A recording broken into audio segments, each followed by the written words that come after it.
that option. Okay, Rob. So welcome everyone to day 4 of our Climate Education Youth Summit.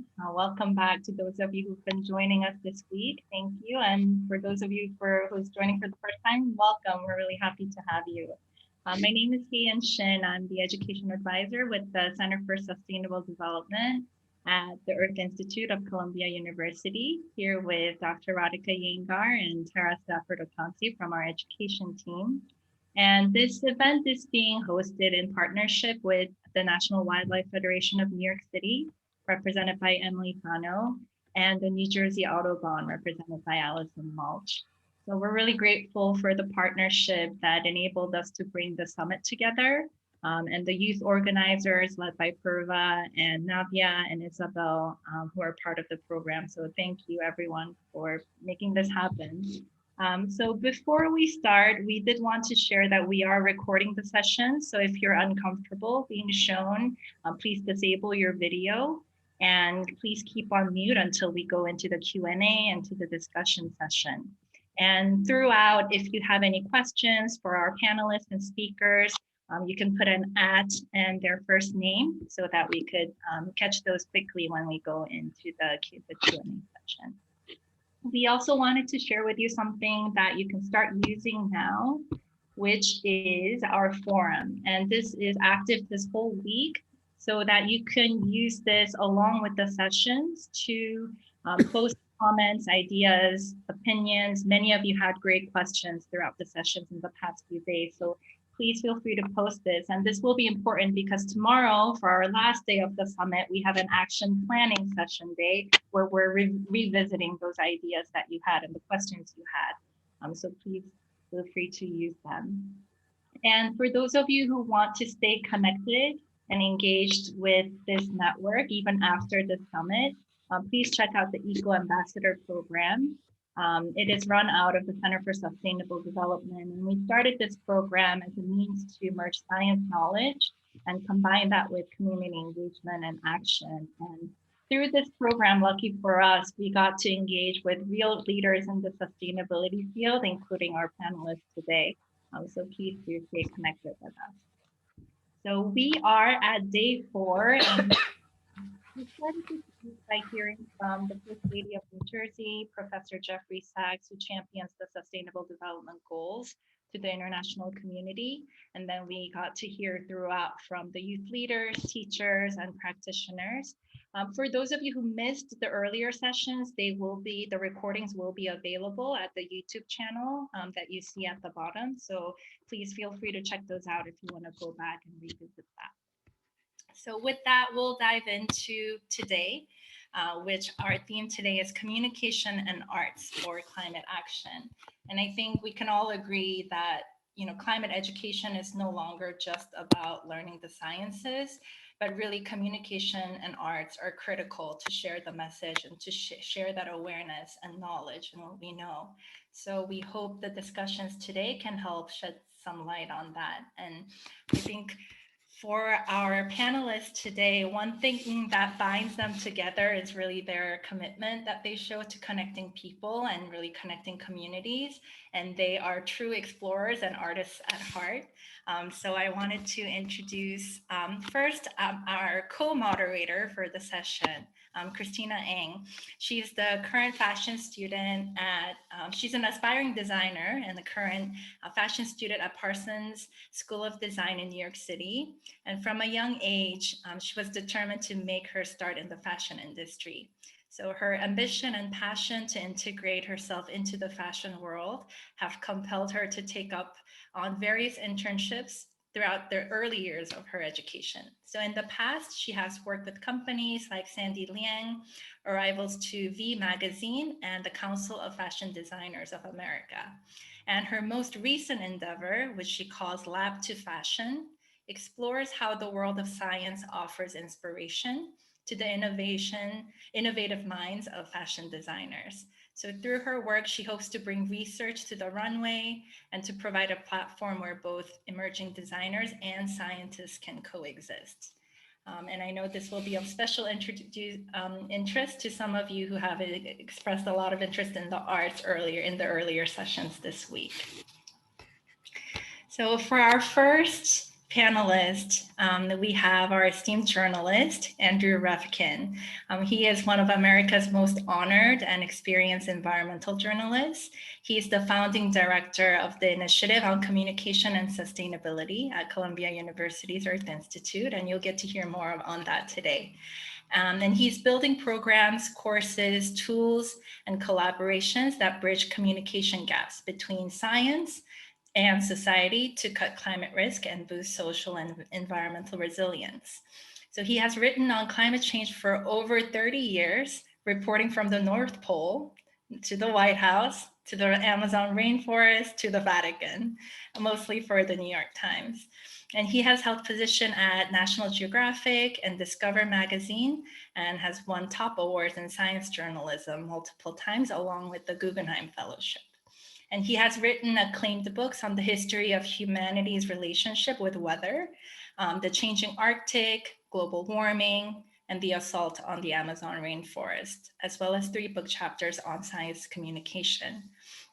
And this is a fun fact, 2 very different films have been based on his work, Rockstar and the triple Golden Globe winning 1994 HBO film, The Burning Season, which is based on his biography of the slain rainforest defender Chico Mendes.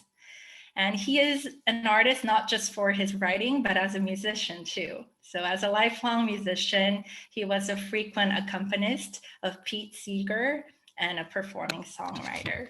We're so happy to have you, Andy. And we have a 1-minute clip here to show his initiative.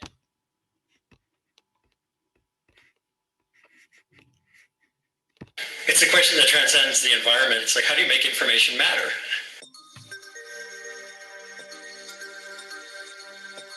We're in a new communication climate that no one really understands very well, the way things move around, which means there's great problems and great possibilities.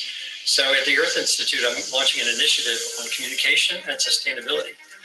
And basically, it's a question that transcends the environment. It's like, how do you make information matter? We have too much information right now. We're flooded with it, and our attention is being captured by the wrong things. And so what do you do? What do you do? Whether you're a journalist or a scientist who wants to communicate with the outside world, a community that's trying to figure out how to build resilience to climate hazards, or to have a new energy system, and you don't know the answer to that. How do you communicate with another community to share your best practices? How do teachers talk to each other about how to teach climate change or related subjects? And we're going to be testing ways to make information matter in all those contexts.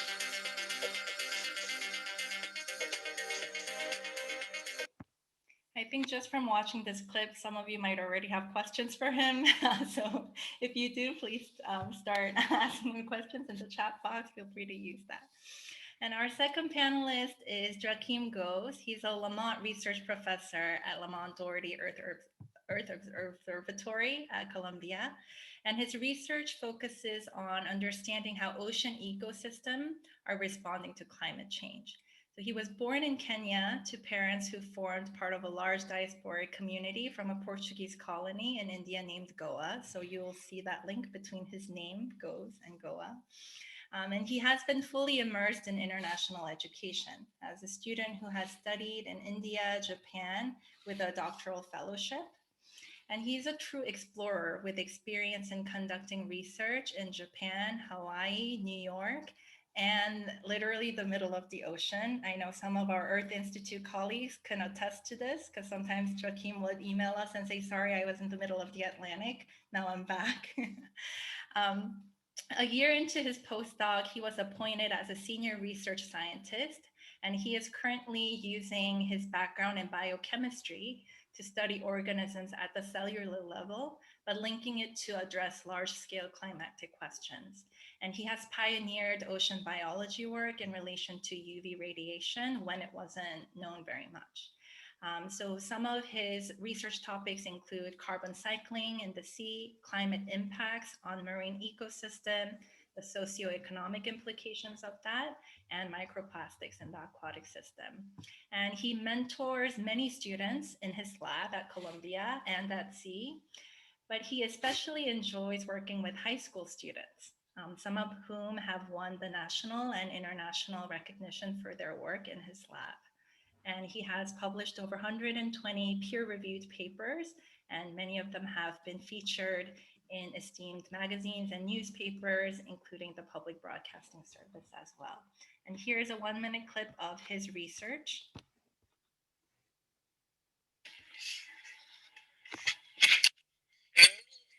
The algae blooms are taking over the base of the food chain, which could prove catastrophic for 120 million people living on the sea's edge.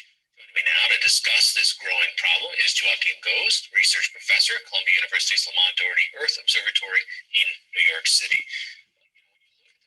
Space. This is an enormous amount of algae that's blooming all in a very short amount of time. Yes, so to put it in perspective, it's about 3 times the size of Texas. And that's pretty huge. And these changes have happened really recently. And so we're talking about a period of about 10 to 15 years that transformation has happened. Why is it happening there? In 2005, we showed that the Himalayan snow caps were melting, and it was intensifying the monsoon winds. So when you have intense monsoon winds, it brings up nutrients from the bottom, gives rise to algal blooms. But these are the good algal blooms. And those are the ones that support fisheries, they're diatom blooms. But we've had too much of that. And so most of it goes unconsumed. It sinks to the bottom. It sucks out the oxygen from the system and bacteria that.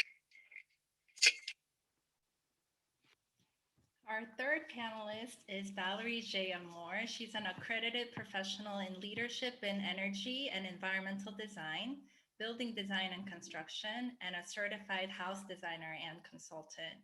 She focuses on developing regenerative, environmentally just, and equitable designs and policies that address climate change impacts, especially on coastal urban cities, through her published writings, educational programs, community engagement, and community leadership positions. She's the founder and action-oriented visionary of Drawing Conclusion. It is an architectural firm engaged in regenerative design, helical research, and the designer of Scale, which is an award-winning educational design program. And as an energy code compliance reviewer for New York City Department of Buildings, she's a member of the Mayor's Office of Recovery and Resiliency, Climate Resiliency Design Guidelines Working Group. And previously serving as a Climate Corps Environmental Defense Fund Fellow Consultant to New York City Housing Authority, she was instrumental in contributing to and implementing several South Florida city and regional sustainability action plans, and receiving several National Endowment of the Arts grants as a community engagement public artist. She's the co-founder of Growing Broward, supporter of local food systems. So we are so excited to have these 3 panelists with us, and I'll hand it over now to Christina to delve into the questions and the discussion. Thank you. Oh, do we have that video for Valerie? Thank you. Yes, we do. How can I forget? Hi, my name is Valerie Moore, and I am the designing director of a program called Scale. It stands for Sustainability, Community, Architecture, Leadership, and Education. And through this process, I allow communities and decision leaders hands-on to explore, create, and build, as you can see here, models of what it means to create a sustainable climate resilient city. Climate change, sea level rise, critical issues of our day, and the ability to allow community and decision leaders to make what I call scenario building is critical to making good decisions, not worried about political risk or economic risks, but literally here to decide, how do we have fresh food? How do we have fresh water? How do we design our cities to deal with future impacts? That is the nature of my project. There's also the idea that as sea level rise and climate change happen, it changes our culture, and art has the power to address those issues. And that is what I am trying to do.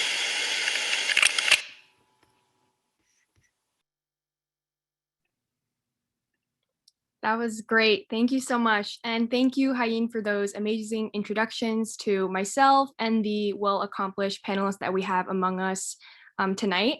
So I'm so honored to be co-hosting this panel and talking about how communication and the arts can make a big impact on the topic of climate action. I myself, as was said in my introduction, am very passionate about this subject because it's pretty much what I'm working on towards in my design practices and as a fashion design student and aspiring designer. But without further ado, I wanted to get into some questions that I have for our panelists here today. And I hope during the introductions, you were able to see a little bit more about their work and what's their work been about. But I wanted to start with specific questions. So Andy, I'll start with you.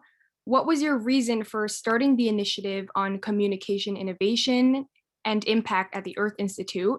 And what are some of your thoughts on how do you make information matter, which you mentioned in your video? Oh, you're muted, Andy. The first step, of course, is to unmute to communicate effectively. Anyway, yeah, I spent 35 years as a journalist, which I still identify as a journalist doing this kind of thing. So this was my 1988 cover story on global warming for one of the big magazines on science. And I learned after a lot of that journalism matters. It matters a lot, but it's very limited in changing the world. Usually, journalists think we play a big role in changing the world, but the more you look at data, the more you understand we're mostly just sort of telling you what's happening. We're not shaping what's happening. And there's so many ways to connect and use information, engage communities, engage disciplines, engage artists and scientists in ways that can actually change something, change the way a community is built, change the way an architect thinks, change the way a city planner thinks, change the way an energy innovation plays out so that it's adoptable, so that people care about it, that don't involve journalism. I thought, well, we've got to fill that space. And Columbia has a journalism school. I went there in 1981, 82, but it doesn't really talk to the rest of the university. And so part of my job here, I see, is to connect us all, to foster internal communication so that a physicist and an artist might actually meet up and think about a new way to convey some data. And then to connect with the outside world in new ways that are much more about conversation and less about me trying to convince you through a story.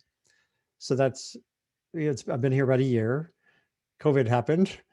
And so a lot of what I've been doing, like what we've all been doing, is online. But there too, just this morning, just today, I engaged on this Himalayan tragedy live with two journalists, one in India, one in Nepal, and with scientists here at Columbia and in Europe on what went wrong, how to do it better. And that's not journalism. It's not like public affairs. It's conversation with directionality. So that's the kind of thing I work on. Thank you, Andy. What you said was so important. And as a sustainability freelance writer myself, I'm taking all of that to heart and it's really resonating with me. Thank you. Valerie, up next for you is a question for you. What was your motivation to go beyond your architectural expertise into the arts for community, to raise awareness, to raise environmental awareness?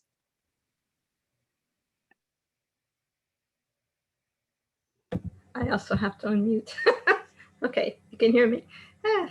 Probably have nothing I have to say, but no, I do. So I have an architectural firm, and at that time I had worked for an architectural firm, and I was starting to design along what's called Architecture 2030 principles. And I realized at one point that the work that I did was very impactful in terms of negative at that point on the environment. So it really drove me to try to explore more what it was I was doing. And is it okay now if I run the slideshow? Yeah? Okay, so because I am an artist at heart, I'm going to show you visuals and talk through them. So this was a building I actually had designed. It's called the Sunflower Building, and you can see the inspiration for it. It translated into an architectural expression. And actually that sort of sunflower shape on the top actually echoes down through the stem inside of it. It has some very serious sustainability considerations that were in this building. The next slide, please.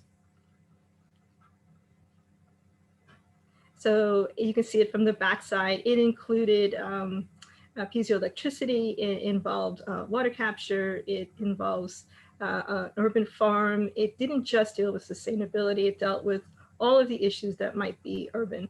what I did encounter was that I could not actually get that permitted.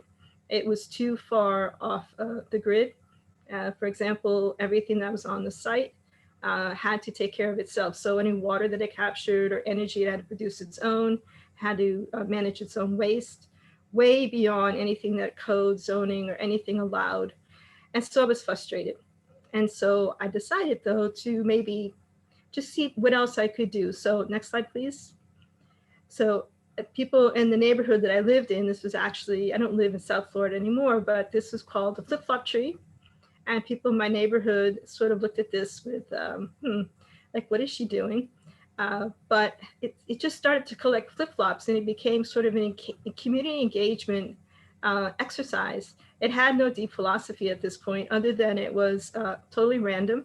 I would put stuff on, the wind would take it away, sometimes people would show up with it. So it was very dynamic. But I started to realize that it started to get a conversation going, and it sort of spurred me, next slide, to develop this. So I was sort of brought in the AIA Fort Lauderdale about a camp that the architecture community had been doing called AIM.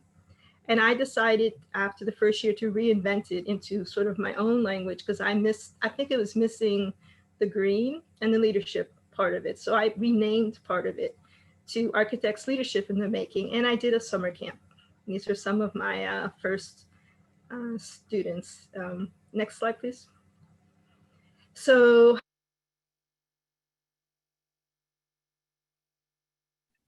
Valerie, I think we lost you.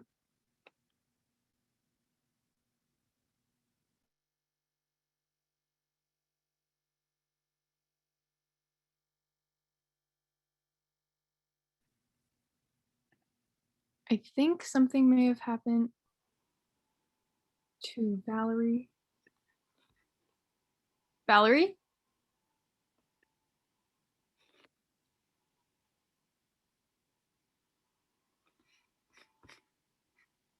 Let's see if she does not rejoin in the next few seconds. Maybe we could go with the questions for Joaquim and come back. Yes. Sounds good.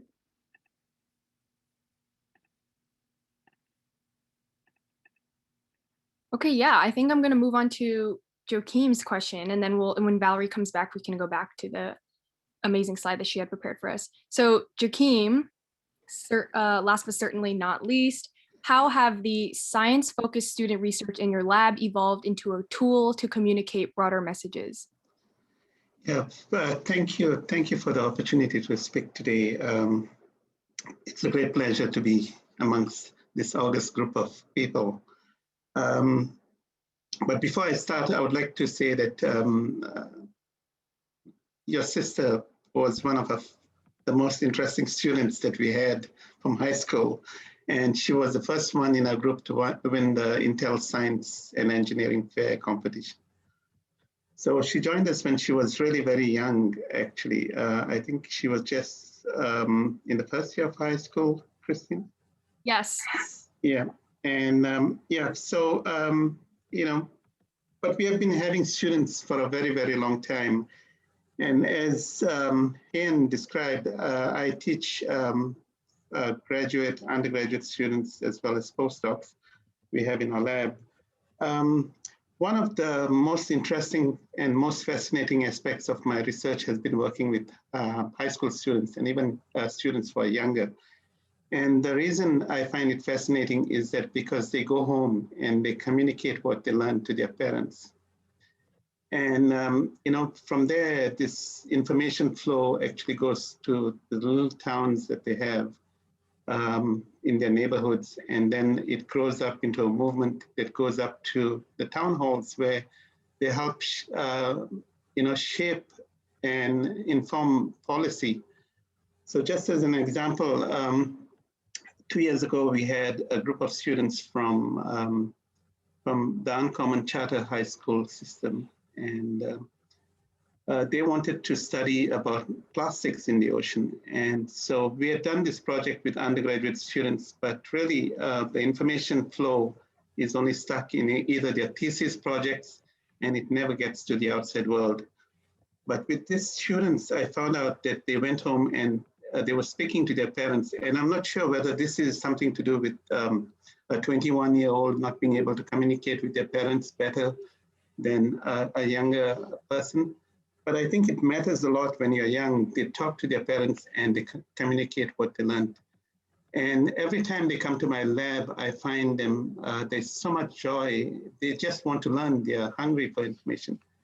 And I think if you want to impact big changes, whether it's climate, whether it's the issues of microplastics, pollution, I think if we are going to start a movement, it has to be from the bottoms up. We have to, the communication has to be to these kids who take the information to their parents, then to their neighborhoods, and then the informed town halls.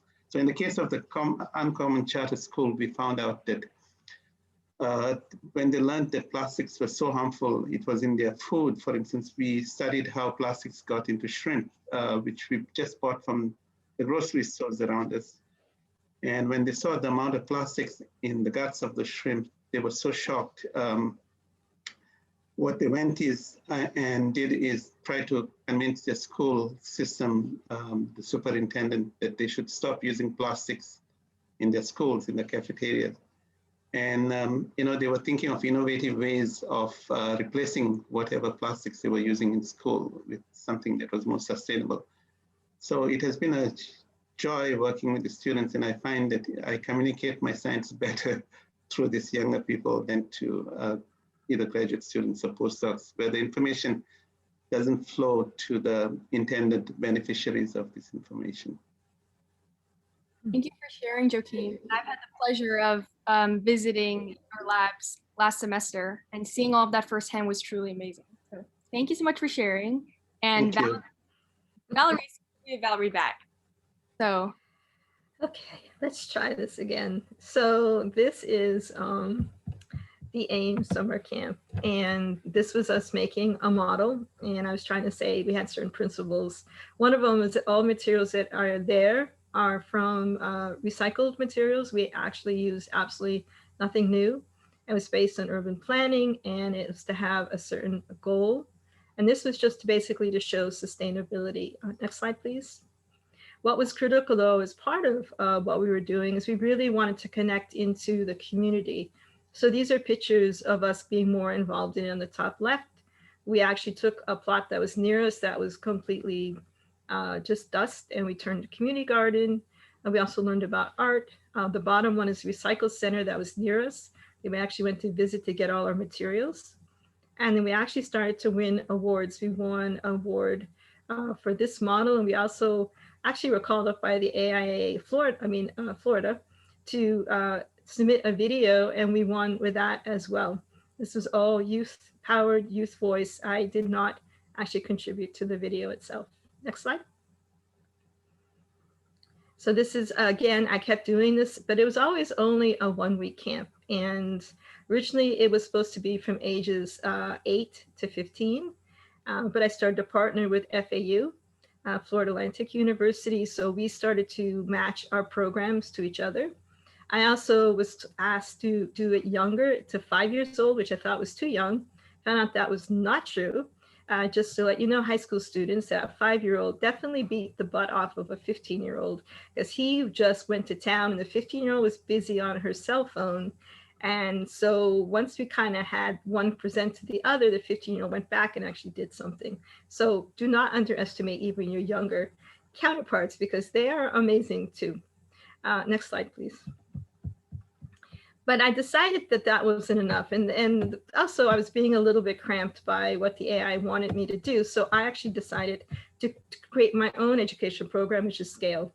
And this one, it is not just the acronym, but also what it is. I feel very strongly that ideas that are out there should be also just the scale of the challenges, the scale of the space.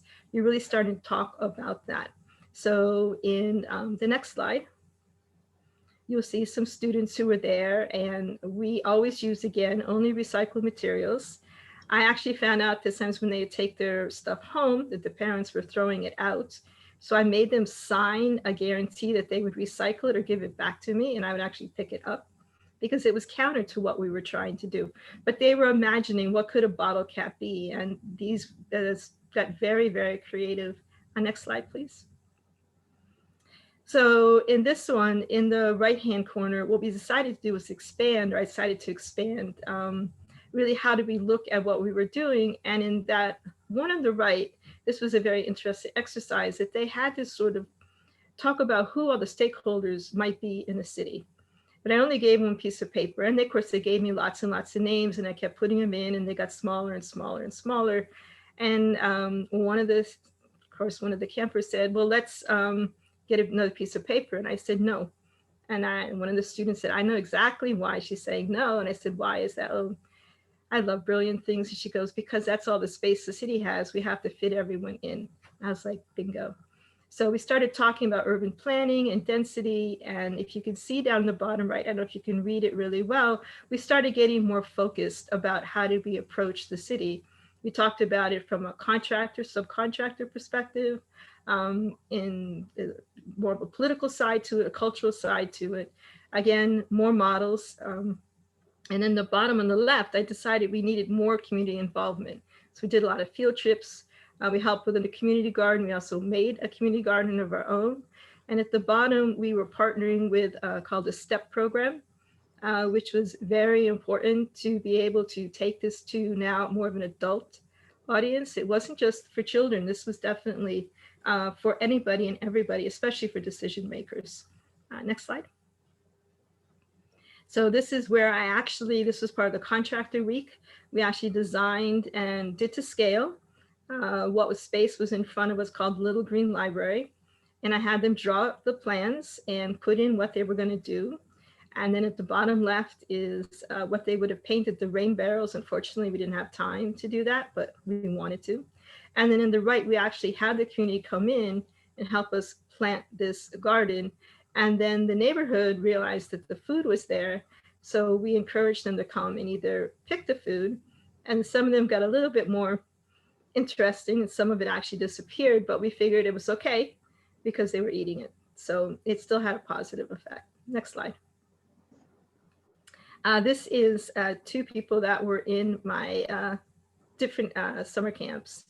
And I think this one, I'm going to come back to this a little bit later, maybe in the conversation, but this was very powerful because both of them had been very shy and had been very quiet and didn't really want to talk or participate that much. And yet the one on the top found out that her city wasn't doing, her neighborhood wasn't doing what she wanted it to do. So we actually had her practice with me first and then call up the head of the neighborhood association and make a list of what she wanted to see changed in her neighborhood. And this took a lot of coaching. We practiced ahead of time, but she did it.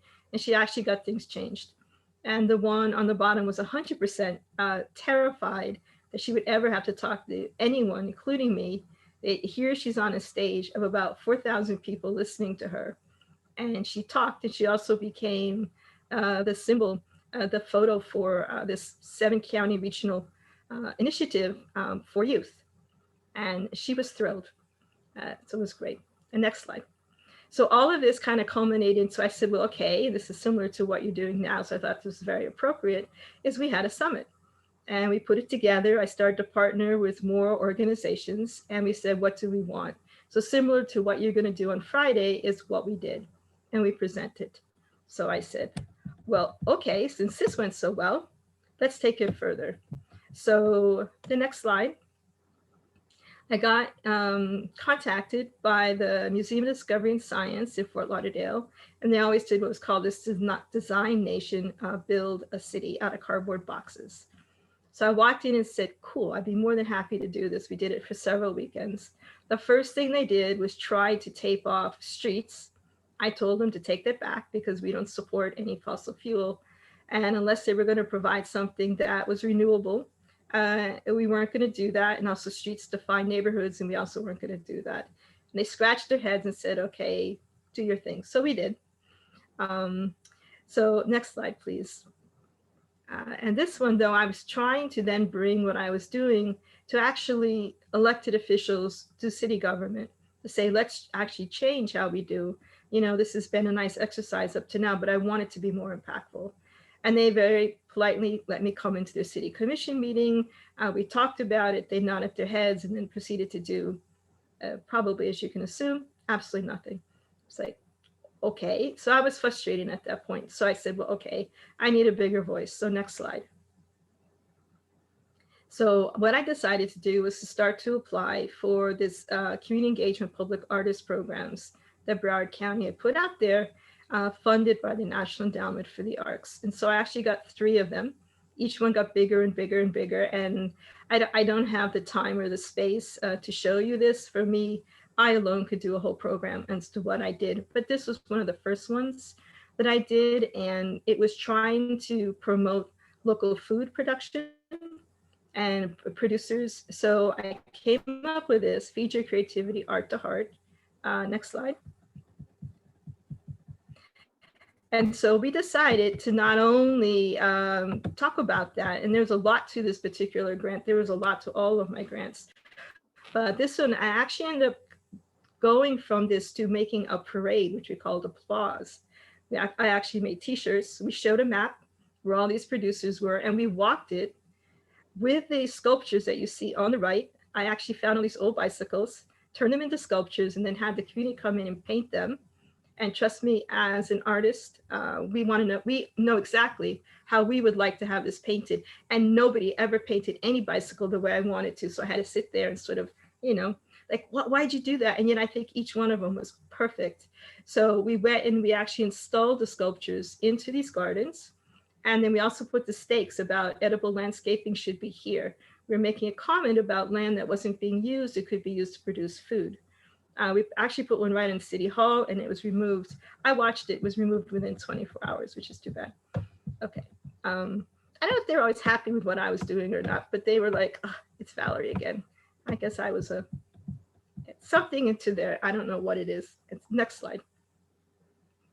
Okay, and then I had the community come in and paint these. And this was a gentleman who turned out he was an electrical engineer, had never picked up a paintbrush in his life.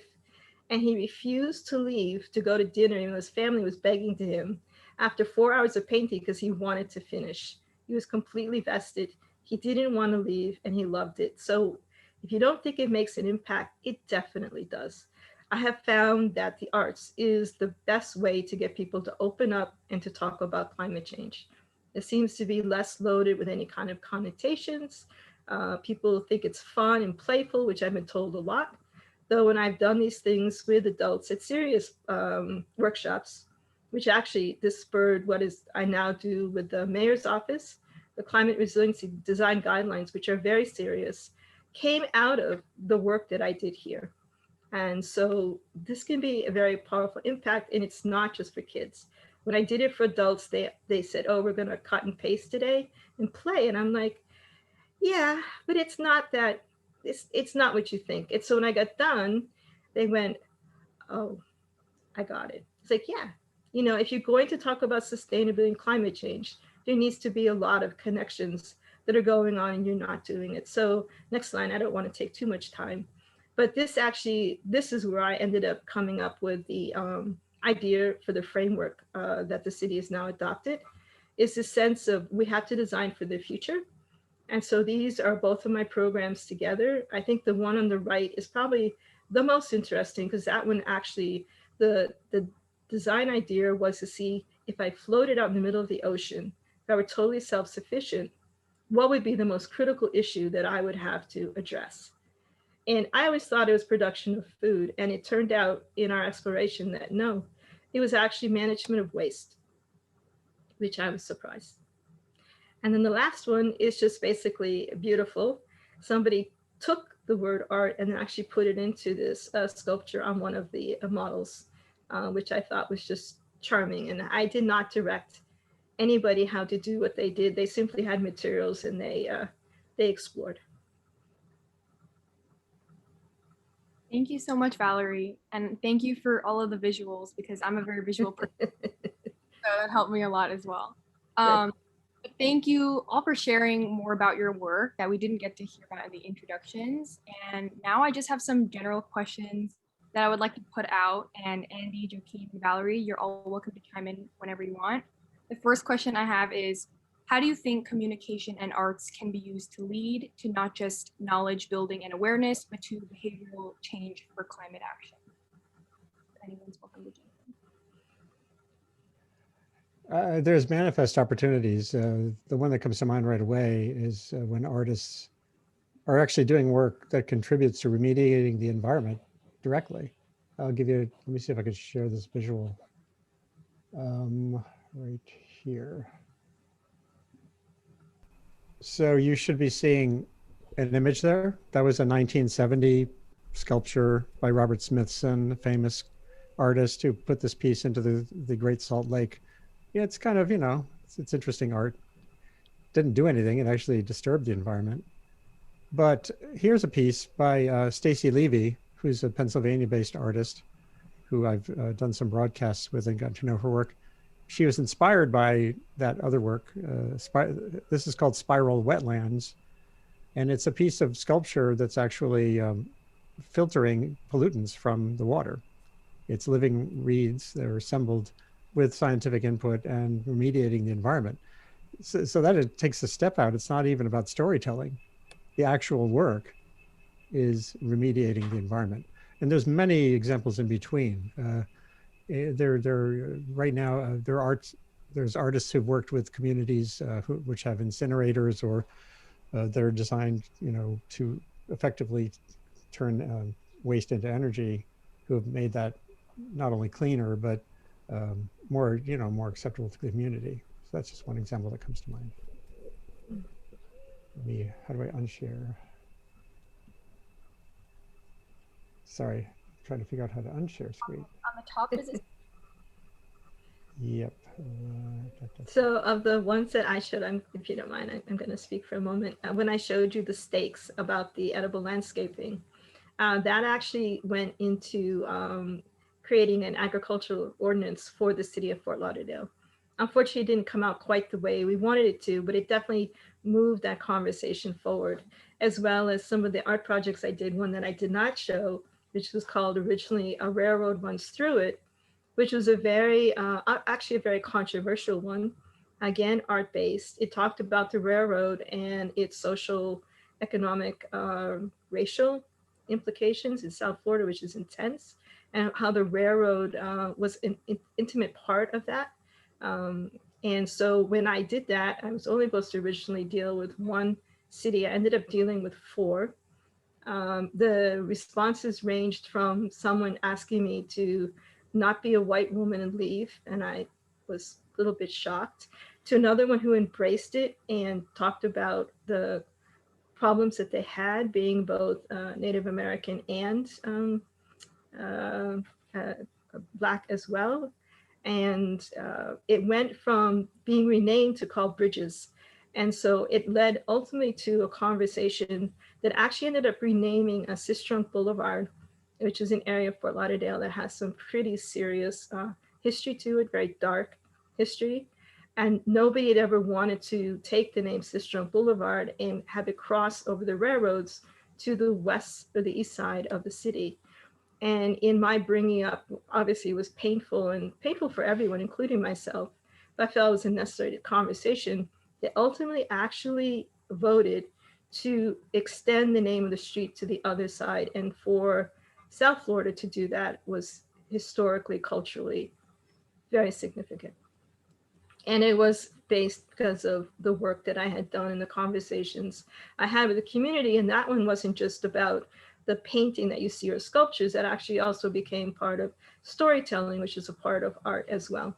And so that was a very powerful response from that particular one. Yeah, I've had experiences with artists as well. And one of my biggest experiences working with this organism called Noctiluca, which has taken over the food chain, the base of the food chain in the Arabian Sea. I had a high school teacher work with me one summer, and she, after summer, she went to school and taught a course on symbiosis. And she presented this organism to the class, and she explained to them how it is causing this devastation in the Arabian Sea, which is affecting the livelihoods of so many fishermen. And it's also affecting water supply in several countries around that region. But within a month, she came back with some of the things that the students had done. She told them to think about, anything that they want to do after they learned about this organism. And we had the students prepare things from, they wrote storybooks. Many of them did poetry. Some of them did video games. So it was just an immensely rewarding way that our science was transmitted to the others. But 2 years ago, we had a student from Barnard, an undergraduate student, and she was a very talkative young woman who went and told her parents everything what she did in her lab. And her mother painted me this, I can show you because I have a series painting. Her mother did this painting for us, and this is a satellite view of these blooms from space. And I didn't realize that her mother was so famous, and this is worth about $45,000. Wow. So, Wow. yeah. Yeah, so in many ways, I feel inspired by what I see, how my research is being taken, or the research that the students do is taken, and it evolves into forms of art that communicate, the problems that we have in our world, especially those that relate to climate change. I love that. I love everything that you just mentioned. Going into that, what have you all found to be effective in delivering the climate message and communicating the need for change? So what are some tips, I guess, you could share with all of us on what has been the most effective?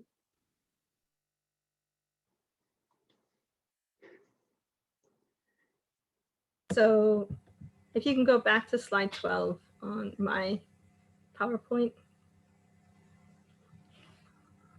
So these two young women, which I hope will pop up in a second, that I had showed you before, that had gone from being shy, not feeling like they had a voice, couldn't express their ideas, to actually not only speaking, but doing something.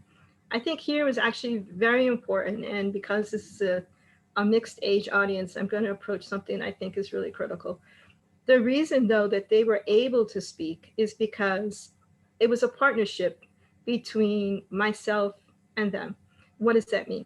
So in terms of the one on the top, she at first, if she had called by herself, they probably would not have let her speak to the person that she did. I got on the phone only after she started the call and explained who I was. They said, "Oh, Valerie, it's you." I said, "Yes, please let her speak to you." But I did it not in a way as to demean her in any way other than please give her a chance. But they were more open, unfortunately, to do it because they knew me. So I allowed an opportunity to happen for her because of my experience and what I've done. The same one as the bottom one, which is even more dramatic. We were going to sign up to go to this summit. I got an email back saying that we do not allow children under 18 years old to show up. And all of my campers were under 18. I came back and said, why is that? This is their world too. And I had always made a point of making sure that even my own sons went to meetings specifically for adults, because when you're designing or doing any kind of urban planning, kids are part of that environment as well. So this is not fair. You should be allowed to come and participate. So they made an exception for me, which I did not appreciate. I thought it should have been open, but again, it was me. So they allowed us to come in. When I got there, they had these polls. You've ever seen these polling pads that you can give your opinion. It started from the age of 18 up. So again, these people who were with me, they had no voice. So I went up after the first set of polls and I said, that is not appropriate. You have allowed them to come here. I said, they need to have a voice. You need to change your polling age. And they did. And at that point, I was again presenting an opportunity for them to have a voice. Had that partnership not been there with myself, they might not have been able to get that. So I think a lot of times when we're looking at the issue of climate change and being effective, it needs to be a partnership with all ages. And I understand that a lot of times, I'm older, I have gray hair, but I'm not old. I've been in this space for a long time. It's just we had actually less opportunities to be effective than you do right now. And so we really, we celebrate that your voice is there, your energy is there. But at the same time, our experience and our connections can also be an assistance. So simply dismissing someone because they see them is just as bad looking at that outside if they were, you know, a different culture, different religion, a different skin color, as it is for age. Do not do that. A lot of us are there and we're willing to help. We're part of it. And we've been there a long time and understand that for us, sometimes true sacrifices have been happened. I have lost jobs. I have lost work. I have lost credibility at times just because I voiced something that wasn't supported at that time. And maybe the other two people who are panelists as well can speak to that. But it wasn't done just because we were ignoring what was going on. It's sometimes we simply did not have the voice or the power to make it any other way. What I would offer here is just that I think the thing I learned, again, getting back to what I said about journalism, the old model of journalism is expository. The old model of being a professor is to profess, professing being one way. And the thing that I found to be most effective is getting out of the way.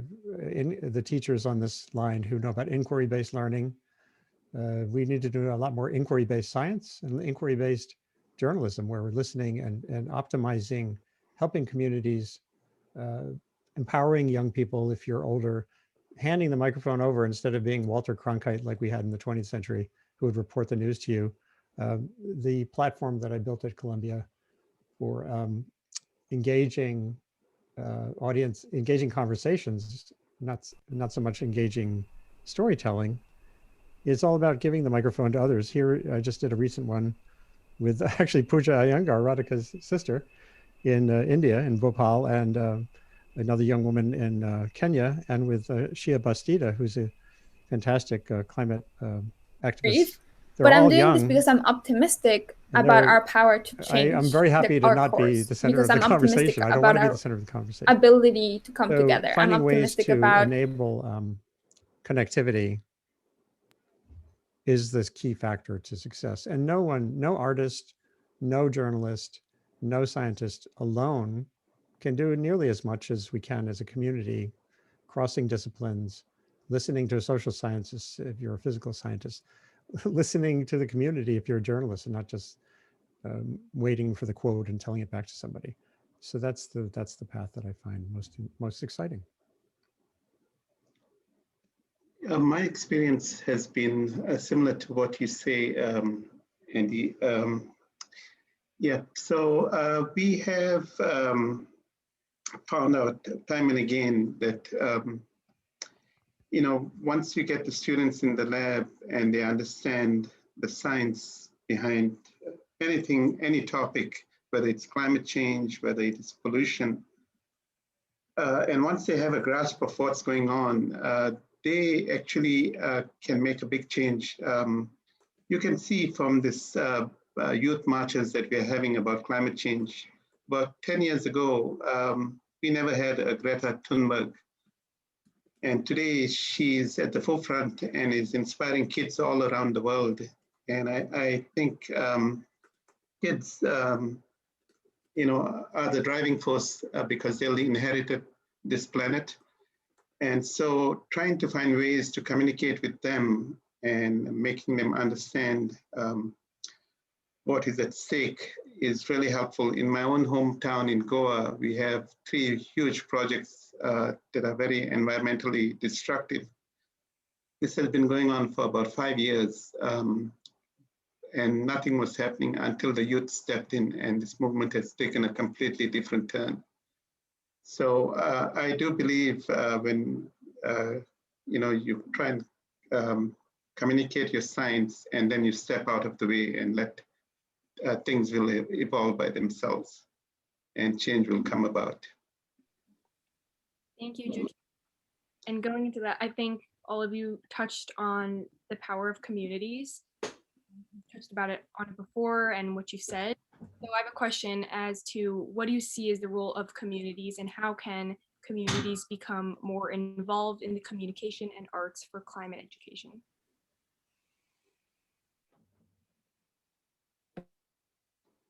I was a community engagement public artist.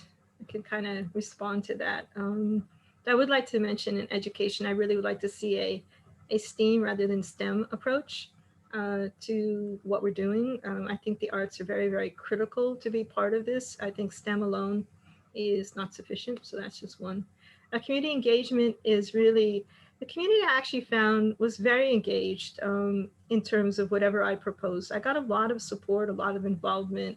That was good. One of the reasons I ended up leaving South Florida to go to Columbia was I really didn't find that though being supported at the government level, elected officials. They were playing it very safe, which is not news to anybody in particular. And they wouldn't engage in anything that would actually affect sort of the status quo. They might tell you privately that they were interested, but they didn't. And I tried very hard to marry those two together, only finally to go to Columbia and now work at New York City Department of Buildings, trying to change more or less the zoning, the code, the regulatory issues policy that makes that happen. Because right now there's a disconnect between really the most brilliant designers and engineers and scientists out there, what they want us to accomplish, and the actual ability to, for the people who are in those professions to actually do that. And so that is the space right now that I work in. I'm not really being an artist at the moment. I see that as a critical need. We can talk about all these things, but there's not support for that. And I think that's community really needs to be around that. And you can bring up art projects again to move that forward so they understand better. But like food right now is a critical issue. And it was just a topic of discussion for the mayoral race in New York City. I was disappointed that so few elected officials or people, actually I shouldn't say that, were running, just the candidates. But it needs to be talked about. And so if you bring that down to a more local level and back up to them, that connection again is missing. And so I proposed again another art project to try to bring that home so that there's a better understanding of why is that important to policy all the way to implementation. There's a really cool lesson in how you design your art, and not every artist is different. Every artist's goal is different. But Eve Mosher, when she did the high waterline project, yes, mm-hmm. The thing that was so interesting when I talked to her about it, she was painting a line through all these communities around New York City, showing where the sea level rise it was going to be under one scenario. And she said the best part of it was everyone came up to her and asked what she was doing. So it was fantastic engagement art. It wasn't the stripe. It wasn't the end product. It was the process. Mm-hmm. This person rolling this striping thing through the neighborhood that created the engagement that could lead to change. I think that's really exciting. And by the way, in journalism, the same. On this Monday on my show at the Earth Institute, I'm interviewing a Texas TV reporter who has this thing called Verify Road Trip, where he asks the Texans on Facebook, what bothers you? What questions vex you? And then he takes them on road trips. So he took a climate skeptic, a roofer who was a climate skeptic, on a road trip to Alaska to understand climate change. And the episode he created with that just won a national award, the highest award for TV journalism. And it wasn't your conventional report. It was listening. It was learning, taking someone on a journey. Fantastic example of the same kind of thing. Yeah, my vehicle of engaging with the local communities has been through this Eco Ambassador program, and that has been one of the biggest dramatic changes that has happened to me. And I say this, I just want to plug my institute, which offers internships for young people who are interested in working in a lab. And we normally take high school students, but at times we do encourage younger people who are interested to come in. And one example is a person by the name of Ishan, who came in through the Eco Ambassador program. And he wanted to work on plastics in water that is supplied to households. And he collected samples from all over New Jersey, from different counties, and he came to our lab to analyze them, and he found plastics. He was supposed to come in last year to finish his project, but unfortunately, because of COVID, he couldn't complete the characterization of this. But Ishan, I believe, helped inspire his community as well, that we have problems regarding plastics, for instance. I had another group from a place called Cresskill, which is also in New Jersey, and they worked on detergents, and they were shocked to see how much of plastics were being shed each time we wash their clothes with, or use them for washing on a daily basis.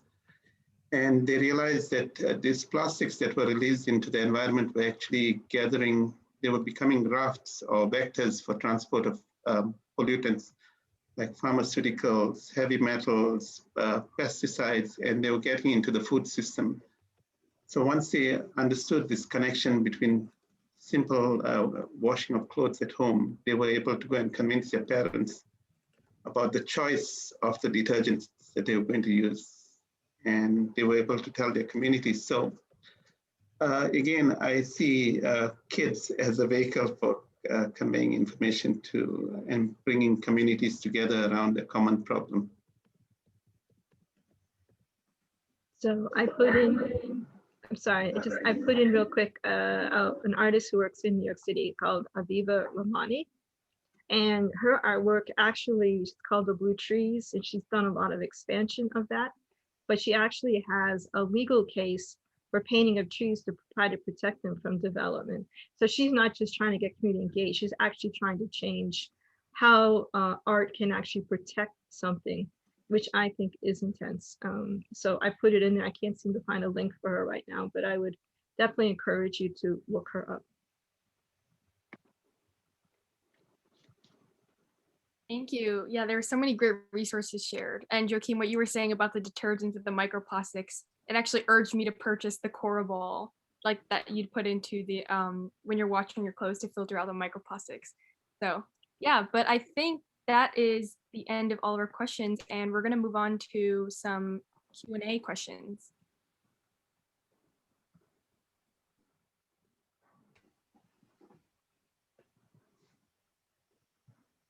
So how are we gonna do this, Hyena? We're gonna take questions from the audience?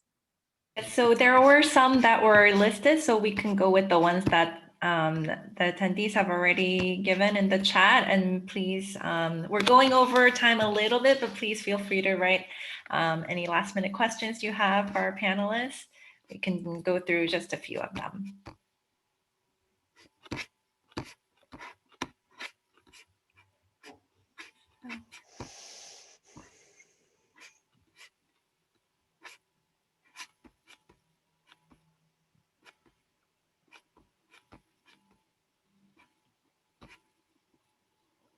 So there was a question for Valerie. Sorry, I lost my spot with the chats coming up all of a sudden. I lost my place, but I found it back. So it says, I love how you're introducing this interdisciplinary field to young people. What specific challenges in Florida, environmentally and the urban planning based, did your projects play a part in helping with or spread awareness about? So mine was a lot based on economic opportunities, and I worked mostly in like food desert areas and underserved areas, trying to get them to have not only access to local, fresh, healthy food, but also just a voice in their government and what was going on. There was a lot of conversations that were circular around them, but didn't include them. And so I personally would go up to people who are elected officials and corner them. Even at that point, I was actually at FAU, and the teacher said, "What are you doing?" I'm like, "Well, I'm trying to talk this guy out of doing what he's about to do," which actually worked. So it influenced how urban planning was done in the city, some zoning, and the local food was definitely something that I worked very hard on. And sometimes you don't see results to your efforts right away. So I was trying very hard as a professional architect. You're supposed to put so many required trees on a project. And at that point, they would not let edible producing trees count. And I also knew that the Fort Lauderdale, the City Housing Authority, Scott was trying very hard to do both. So he was putting on way too many trees. It was expensive, it wasn't working. And so I said, okay, not only do I have to do that for myself, I have to do this for him. So I pushed very hard that edible trees that produce food, counted as a required tree on a project. I did that for maybe 8 years, and then I had sort of given up thinking it would never happen. And on the off chance at the end of one city commission, they all turned to me and said, oh, by the way, we changed all of our zoning and everything to accommodate that. And it was because of you, and we did it in the way, it would make you proud.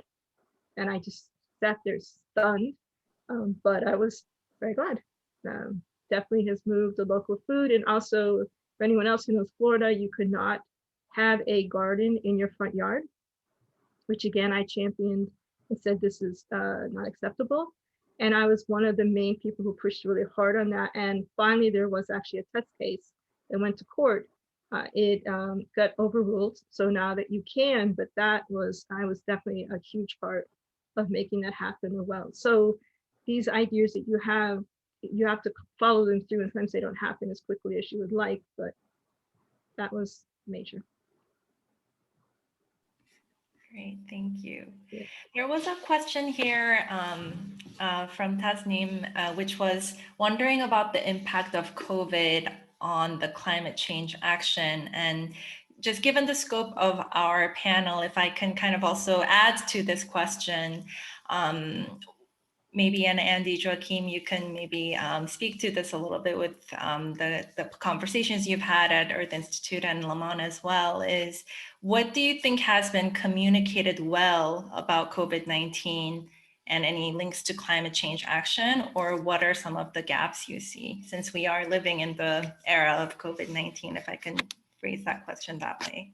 Yeah, I started my webcast here, Sustain What, the first day of lockdown, or it was like March 12th.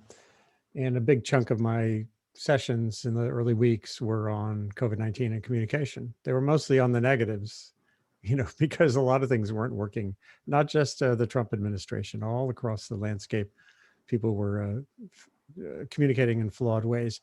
The thing that excited me was stumbling on some examples, including in Florida, like Sarasota, Florida, a military academy, one of those military high schools. In 2016, way before this pandemic, they had built into their curriculum a pandemic preparedness. And the kids were doing drills. And so when this happened, it was like, oh yeah, here it is. And the guy who came up with that was thinking holistically, thinking thematically. Everything he was talking about was just as relevant to preparedness for hurricanes or the kinds of issues we want to focus on. And there are other examples like that excite me. There's a huge challenge still in every aspect of vaccination. It's an extreme storm, just like climate has extreme events. We're in the middle of an extreme communication event, have been for over a year around COVID. And it's a model for climate change. It's not a competing thing though, because when you look at what you would want in a community facing COVID risk or climate risk, the same attributes are there for what you want. You want transparency in data. You want open communication. You don't want exclusion. You don't want, right now we have exclusion still. We have distrust in communities that need the vaccine most. And the only way that you're going to get more trust in communities of color, because of historic abuses of vaccine research and the like, is when the people in the medical landscape are people of color, which identifies the reality that this is a systemic problem, just like in education, just like in science, where there's so much work here. So basically, the good news is that the same communication challenges we have around the pandemic are the ones you would have around building a resilient, caring, empathic, observant, global community without gaps to handle the climate crisis. Yeah, thank you so much for that insight and bringing, the same. I love that you're laying it out that way, that the content, the issue, the crisis has changed, but the channels and the communication around it hasn't. So I think that's critical. And for those of you watching, Andy, as he mentioned, Sustain What? We'll put it in the chat for you. If you want to check out those conversations, they are highly informative and engaging on a lot of different environmental issues. So we also encourage you to check that out to stay connected with Andy as well. Any other thoughts on that question? Are you asking me the question? Yeah, I've been looking at the chat as well on the side, and there's someone who has mentioned that people travel less now because of COVID. And really, in the world that we live in, people are now realizing that, you can avoid long distance travel because we have learned now of these useful tools like Zoom and go-to meetings and so many other ways we can communicate with people so easily. I think this availability of the tool and the ease with which we can communicate means that we will not have to travel, or people will think twice about traveling. And so that will reduce the amount of fossil fuel being burnt and the amount of carbon dioxide being released into the atmosphere. But really, during the first few weeks of the pandemic, many research papers were out talking about how it has changed visibility in cities. They spoke about the levels of pollutants in the atmosphere and so forth. So I think the awareness that we can adapt and make sacrifices and protect our planet at the same time is far more real than what people imagined it to be.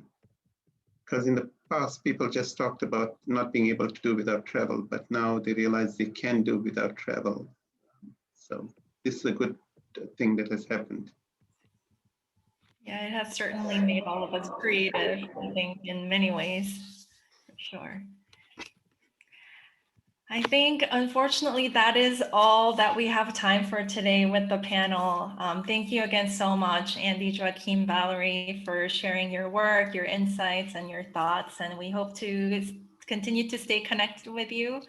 Thank you so much. And we're going to be gathering some remaining questions from our attendees for the rest of the summit. So hopefully we'll get to reconnect over another event in the near future as well. So thank you so much. Thank you. Thank you. Thank you for hosting this. It's great. Yes, thank you so much. Thank you, Christina. Thank you, everyone else. Yes. Thank you. Thank you all for coming. It was a pleasure. Thank you so much for asking. So now we'll go into a little bit of a presentation mode. We have the New Jersey Student Climate Challenge.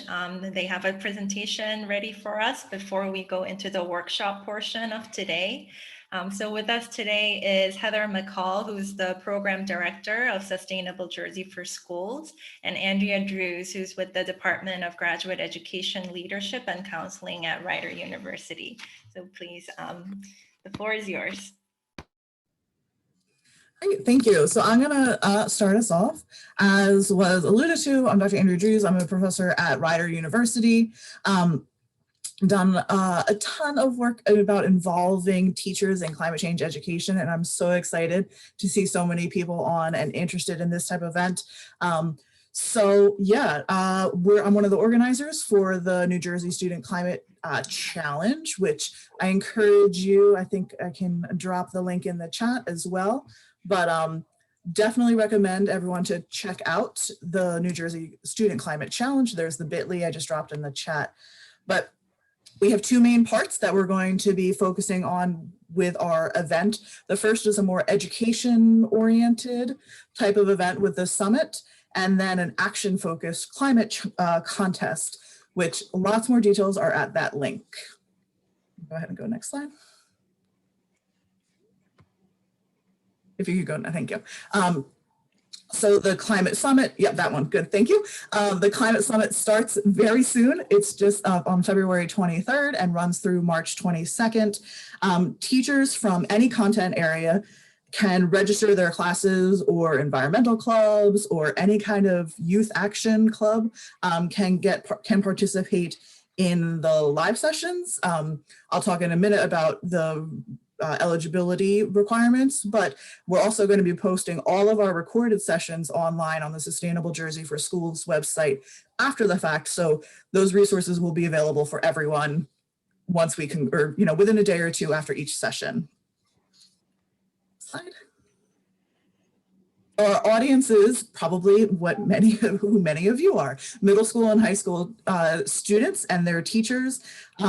This year is our pilot year, and so we are a bit geographically restricted to our funders' geographic area. So Atlantic City Electric is helping to support this project, and so students from Atlantic City Electric's service area can participate. So that's generally South Jersey. I'm going to drop that link in there. That is a list of all sorts of the schools that are eligible. So you can definitely click on the link and check the PDF to see if your school is eligible.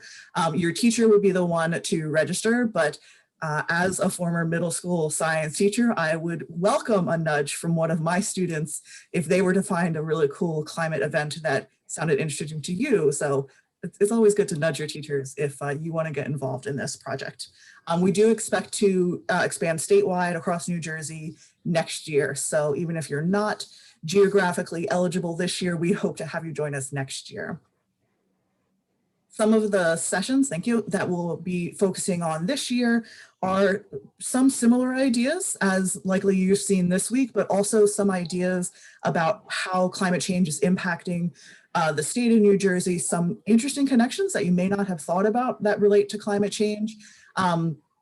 With thinking about the food stream and food waste and those types of connections, but also thinking about how we communicate and how we tell stories around climate change, climate justice, social justice issues, and of course, some energy focused sessions as well. And then of course, like you, your teachers want to get involved and should likely want to learn more as well. So we have some professional development to help them out because we are all learning about this process of climate change and what can be done about it, what we need to do and what can be done. So I encourage you to definitely check out to see if your school is eligible, and please join us. You can feel free to email me. I'll throw my email in the chat if you have questions. If you click on the link to that bit.ly, that also will take you to tons more information and another email, if you email questions, that link as well. And then the other part of the climate challenge for New Jersey is this climate contest. So we will be hosting this climate contest from March to June, where student groups will plan and implement a climate action project of their own design. And work to create this digital story that is going to reflect and tell your own story about how climate is impacting you and why it's important to take action and what you are doing about it.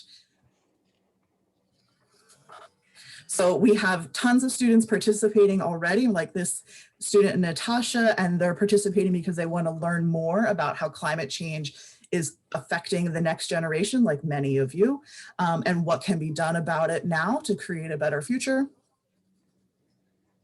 We also have teachers participating because they know how important these climate topics are,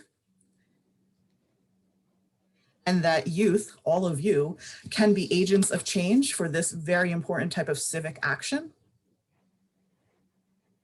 But then we'll also be learning a lot from local New Jersey nonprofits, because they recognize that you, the students, middle school and high school students and beyond, are really our next generation of problem solvers. And these organizations and our event overall is working hard to highlight how we can bring everyone across the state, but really, in one geographic area of South Jersey that is particularly impacted by climate change, but really how everyone needs to be in on the conversation around climate change education and climate change action. So I'm going to turn this over to Heather now, but I do hope that you'll join us. If you're interested and eligible, please feel free to check out that bit.ly link that I dropped in. I'll put it in the chat one more time. But Heather's going to talk a little bit more about Sustainable Jersey and Sustainable Jersey for Schools, which is one of our big partners in this event. So I will turn it over to you, Heather. Thanks, Andrea. And I don't want anyone to be disappointed. As Andrea mentioned, this year is a pilot year, restricted to the Atlantic City Electric service area, but all the sessions will be recorded and uploaded to our Sustainable Jersey for Schools website. So please check them out, share them with your educators. on the flip side. And again, we are hopeful that we'll be able to secure funding to do this in a more statewide way. But in the meantime, I wanted to give you some tools and resources for taking action locally and harness your energy. And even if you are not in New Jersey, our resources, our website, our samples, our everything is wide open to the public. You can beg, borrow, and steal everything you see on there and apply it in New York or Pennsylvania or wherever you're coming from. So I just want to make sure that you're aware of some of these resources and give you some first steps you might want to take to act locally in your school and community. So I am the program director for Sustainable Jersey for Schools. We're a free and voluntary certification program. We are an offshoot of a very successful municipal certification program that's been around for 10 years.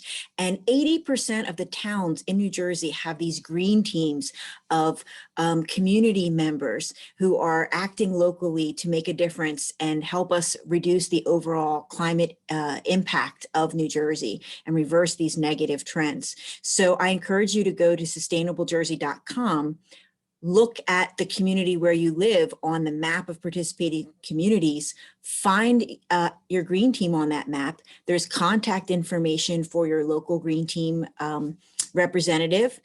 Contact them and say, when's the next meeting? I want to join with you and I want to help make a difference. I want to, assist your green team. And likewise, same with the schools program. If you find that your school is not registered or not participating, we find that students showing up at board meetings and asking their school district what they're doing about climate change and what they're doing in this area is highly, highly effective. We have close to 1,000 schools participating in the program and 60% of the districts are participating. So the certification consists of making choices from a menu of action steps, and we consider sustainability to encompass the people, prosperity, and the planet. So there's a wide variety of things that schools can do to make a difference in this area. Our website contains guidance for exactly how to do some of these things. So if integrated pest management is new to you, or you want to know about energy tracking and management, or local food sourcing for school cafeterias, there's lots of great guidance on our website. You can even creep on what other schools are doing. So if you go to your school and they say, oh, no, we can't do this, nobody's doing this, that's just not something we can do. You can go to our map of participating schools. You can search by action. So if you're an educator and you're looking for lessons on climate change or educating for sustainability, you can search and find lesson plans, rubrics, samples of student work under the Educating for Sustainability category, and you can search by grade level and subject area topic. If you're a student and you want to see a sample of how to do a waste audit in your school, or you're looking for examples of how to do a community challenge to challenge folks to change their behavior, or how to green a school event, you can see samples from all the schools, and you can take that back and learn from those. So again, you can read the story of what the schools did to achieve certification. It's wide open on our website. You can see all this stuff. You can download samples. You can check it all out. So I want to share a few things that you can do as students that are available and recommended through our program that you can do to get started on making a difference if you haven't done some of these already. So something that's really important is collecting baseline data. We have a school carbon footprint action, and there's a template there that you can download, an Excel template that you can fill out as part of your classroom assignment, or if your science teacher do that, or if you're with your environmental club or green team. It's great to find out where your school stands in terms of their carbon emissions. So if your school hasn't done this yet, please feel free to go to our website, download this tool, and collect this baseline data. Another place to start is conducting a waste audit, finding out whether your school is effectively recycling, if you're maximizing opportunities to reduce your food waste. So, oftentimes we think we're recycling, but students won't, and teachers won't walk across the room if the recycling bucket is not next to the garbage bucket. So this is a great way to collect some baseline data and find out how your school is doing, and then you can celebrate your success when you make improvements. You can lead behavior change initiatives. A very popular one is behavior-based energy conservation initiatives. This is a recommended action in our program.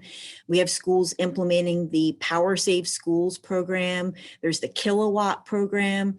These are programs where students go around and they have light meters and they do contests to encourage behavior for saving energy. So things like last out, lights out, things like making sure educational tools such as computers and screens are shut down at the end of the night, finding ways to save energy in the building and modeling responsible behavior. Some of our school districts that do these simple behavior-based student-led changes have saved up to $400,000 off of the annual school budget just through doing programs like this. And they're absolutely student-led. So I encourage you to check out our action, find some samples and templates of how you can implement this in your school. Another behavior change initiative that's student-led is anti-idling education and enforcement, handling things like the pickup and drop-off line where the exhaust might come into the intake of your school and affect your indoor air quality for students and educators. So there's some great models on our website about how students can educate the parents, the community, the bus drivers, and each others to reduce those emissions right there in front of the school. Other things that students have led are green challenges, challenging folks, particularly their peers and the school community, to change their behavior and adopt a more green practice in a particular area. These students are from Hunterdon County High School. They made a display, a tunnel that their peers could walk through that displayed the amount of disposable water bottles that their school went through on a daily basis, over 800 bottles. So creating visuals that encourage your peers to make a change, maybe install some water bottle filling stations, use reusable water bottles. We fund grants for those things through our program. So if you're in a New Jersey school, a public school, or a charter school, we fund over $2 million in grants to our participating schools to implement things like water bottle refilling stations. But again, this is where students have been taking the lead in these green challenges. We have a Green Your School event action. And so it's taking something that's happening at your school already, like a prom or like a sport event, or in this case, this is Middlesex County Votex dance team. They greened a whole dance production. So all of their costumes are made out of recycled materials. You can see over on the right-hand side, there's a giant wave that's made entirely out of water bottles, plastic water bottles. So the messaging, the theme, the music, the sets, everything was made from things that would otherwise end up in the landfill. And their message was a message to change behavior. And so they greened their production. There's also recycling non-mandated materials. We all know what goes out into the blue bucket in front of our house or apartment once a week, but there are things out there that can't be recycled. So you can take the lead in making your school a receptacle, a place where people can drop off things that would otherwise end up in the landfill, things like plastic bags. A lot of schools do Crayola color cycling. They do chip bags and things through TerraCycle. They are drop-off venues for bulk plastics, like little Tykes toys that your brothers and sisters might have, or little kitchens and buggies and things that would otherwise end up in the landfill. Your school, as a key place in the community, can be a place where you receive those materials and get them to other places and keep them out of the landfill. You can also be a leader in educating your community. I'm so pleased to see the turnout here today of all of you leaders with all of your energy, and you definitely have a place to change hearts and minds. This is an example from Long Branch School District, this is George L. Cantrabone Elementary School, they normally do a beach cleanup because they're a shore community. And, you know, they've seen those pictures and the videos of the turtle with the straw up their nose. And, you know, it's heartbreaking. And what they decided was, after seeing all the straws that were on the beach at their beach cleanup, that they weren't going to be a part of that. So they banned straws in their cafeteria, and then they took it to the next level. They went to council meetings, they went to local restaurants, they started a social media campaign, hashtag straw free in LB, and they got results. They got restaurants in their shore community to no longer have plastic straws as a feature in their restaurant. So I want to encourage you, thank you for your time today. I want you to know that there is a tremendous network and there are supportive statewide resources here in New Jersey that, again, if you are out of state, you can borrow all the information on our website, apply it locally to your school and to your state, and I encourage you to continue to make your voice heard. I want you to join a local green team if you're in New Jersey and find that green team on the Sustainable Jersey map. Cooperate with your community organizations on civic and stewardship projects. Like if you have a Key Club, hook up with your Rotary for some funding and some support, do it together. You all are social media natives. A lot of times, some of our volunteers in the community are not savvy with that. Your participation can really help amplify the message to help encourage others to make change. Seek internships, summer break and work study positions with your communities. I have a couple schools that bring back recent graduates over the summer and pay them and they help the school complete their certification application with Sustainable Jersey and Sustainable Jersey for Schools. So you help them figure out where they're at in this menu of all the things that they can do. You help collect their information and help guide their progress. Oftentimes they just don't have the hands to move some of these initiatives forward. And I encourage you to check out samples from your peers at sustainablejerseyschools.com. And so I'm a fast talker. I wanted to help get you guys back on schedule. So if you have any questions, we'd love to hear them.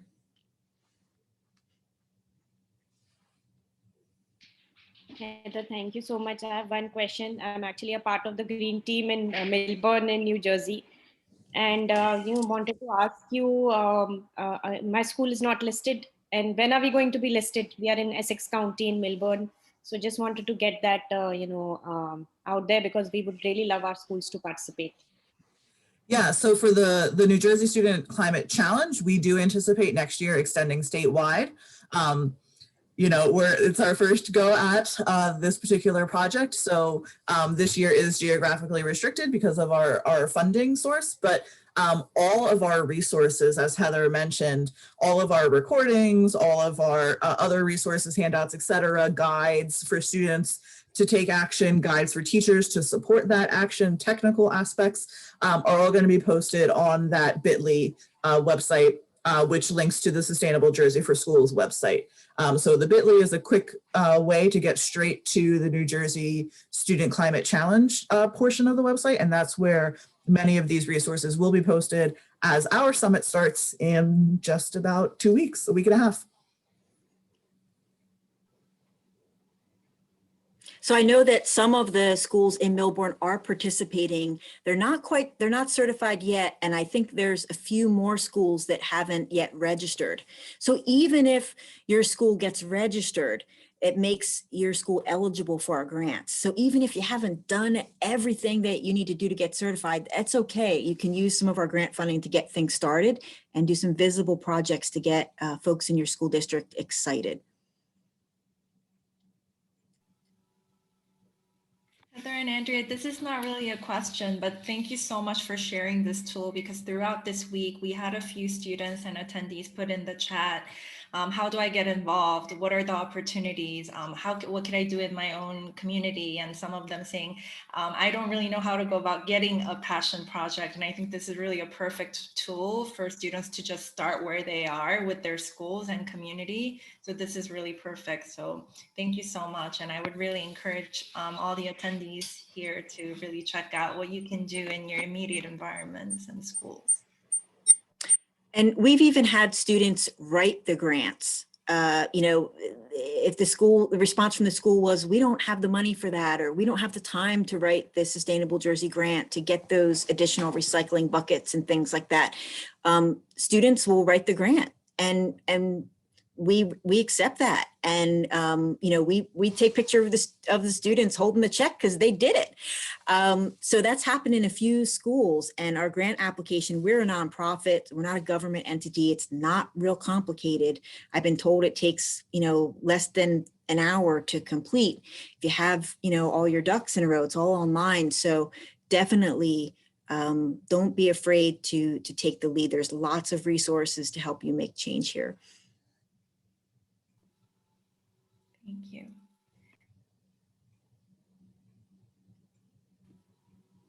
Well, thank you for having us. We appreciate the opportunity to share. Thank you so much. Thank you so much. And it's so encouraging to see that there's this very strong network of like-minded professionals, educators, students, youth leaders, but you know, it does require taking that first step. So I hope everyone on the call really takes their first step to doing a collaborative project and checking out resources like this. So thank you so much. Thank you. So now we'll move on to the workshop portion of the day. How is everyone doing? Are you still alert, awake, excited? Yeah. So we have our facilitators here with us, so we will get started. So our workshop today is Creation Subverts Destruction, Activism in Climate Advocacy, and it's being facilitated by Extinction Rebellion Youth of New York City. And so from the group, we have two facilitators who are going to be leading this discussion. We have Edie Fine. She has been an arts coordinator for Extinction Rebellion since November of 2019. And she believes deeply in the power of art to move and mobilize people into action. So they have loved imbuing artivism into all of their climate justice initiatives, like with a climate arts fundraiser, a guerrilla fashion show demonstration, protesting high fashion's unethical and unsustainable practices. An educational DIY zine campaign called Swarm Zine. And I had to look up what zine was after I saw their profile. And the XR Youth US blog, Regeneration. And in addition to being an organizer, she's also a journalist, a dancer, a visual artist, and a believer that all of these identities intersect with one another. Thank you so much for joining our summit. And we also have Virgil Min Perrier. He joined Extinction Rebellion in December of 2019 and has been an arts co-coordinator since August of last year.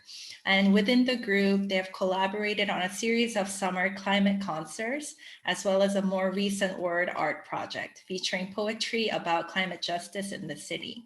And outside of Extinction Rebellion, he also organizes with the Sunrise Movement, which I'm sure many of you are familiar with, and Coalition Connect. Welcome, and thank you so much. I'll let you take it from here. Fantastic. Thank you so much for giving us that little introduction. It is so wonderful to be here and to have so many people on with us. Before I get started and I can introduce myself and the group that I work with, I was just wondering if anybody wants to turn their cameras on, that would be wonderful. We'd love to have this be more conversational, hear some more voices. We don't want it just to be us talking at you for the next hour. So feel free to do that if you feel comfortable to do so. And also if you would like, feel free to introduce yourself in the chat with your name, your pronouns, what school you go to, what grade you're in, that sort of stuff. It's cool to know who we're talking to. So I'm gonna start presenting my screen and then I'll introduce myself and let Virgil Min introduce himself. Okay, let's do this. Okay, can everybody see? Can you give me a little thumbs up if you can see it? Fantastic.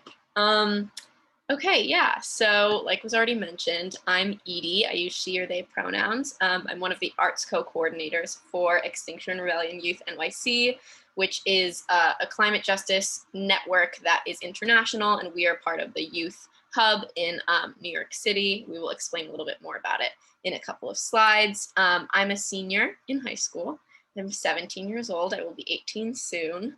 And I've been in climate justice advocacy for about 2 years now. Time is flying very quickly, but yeah, and I've been involved in like social justice movements for a lot longer than that. But yeah, I found my home at Extinction Rebellion about a year and a half ago in October of 2019. Yeah, Virgil Min, do you want to introduce yourself? For sure. So I'm Virgil Min. I use they or he pronouns. Like Edie, I am 17 and a senior. And I joined Extinction Rebellion December of last year, so shortly after, and I've been co-coordinator ever since August. And I've been in climate advocacy about 2 years, and I did some more school-based projects starting in middle school. And I do some mutual aid and queer advocacy projects outside of Extinction Rebellion also. Awesome. Okay, let's get into it. Okay.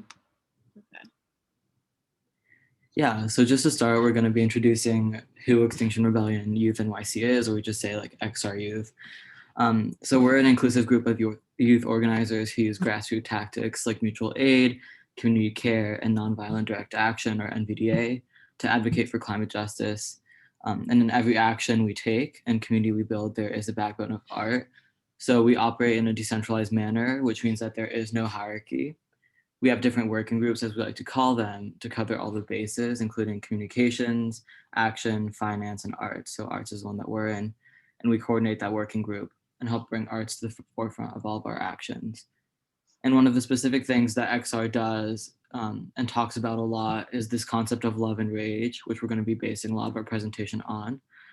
And Edie's going to explain that a bit more. Yes, I will. And before I do that, all of these terms, these kind of buzzwords that are in this slide, we will definitely like be delving into them a little bit more, such as like mutual aid, community care, NVDA, all of those things, which are totally inherent to who we are. But first, let's look at this term, love and rage, which at XR, and it's specifically XRYNYC, we love to throw this around. So you might see it in our email signatures. We sign a lot of our emails off with this. We, yell it together at meetings. We plaster it on posters, things like that.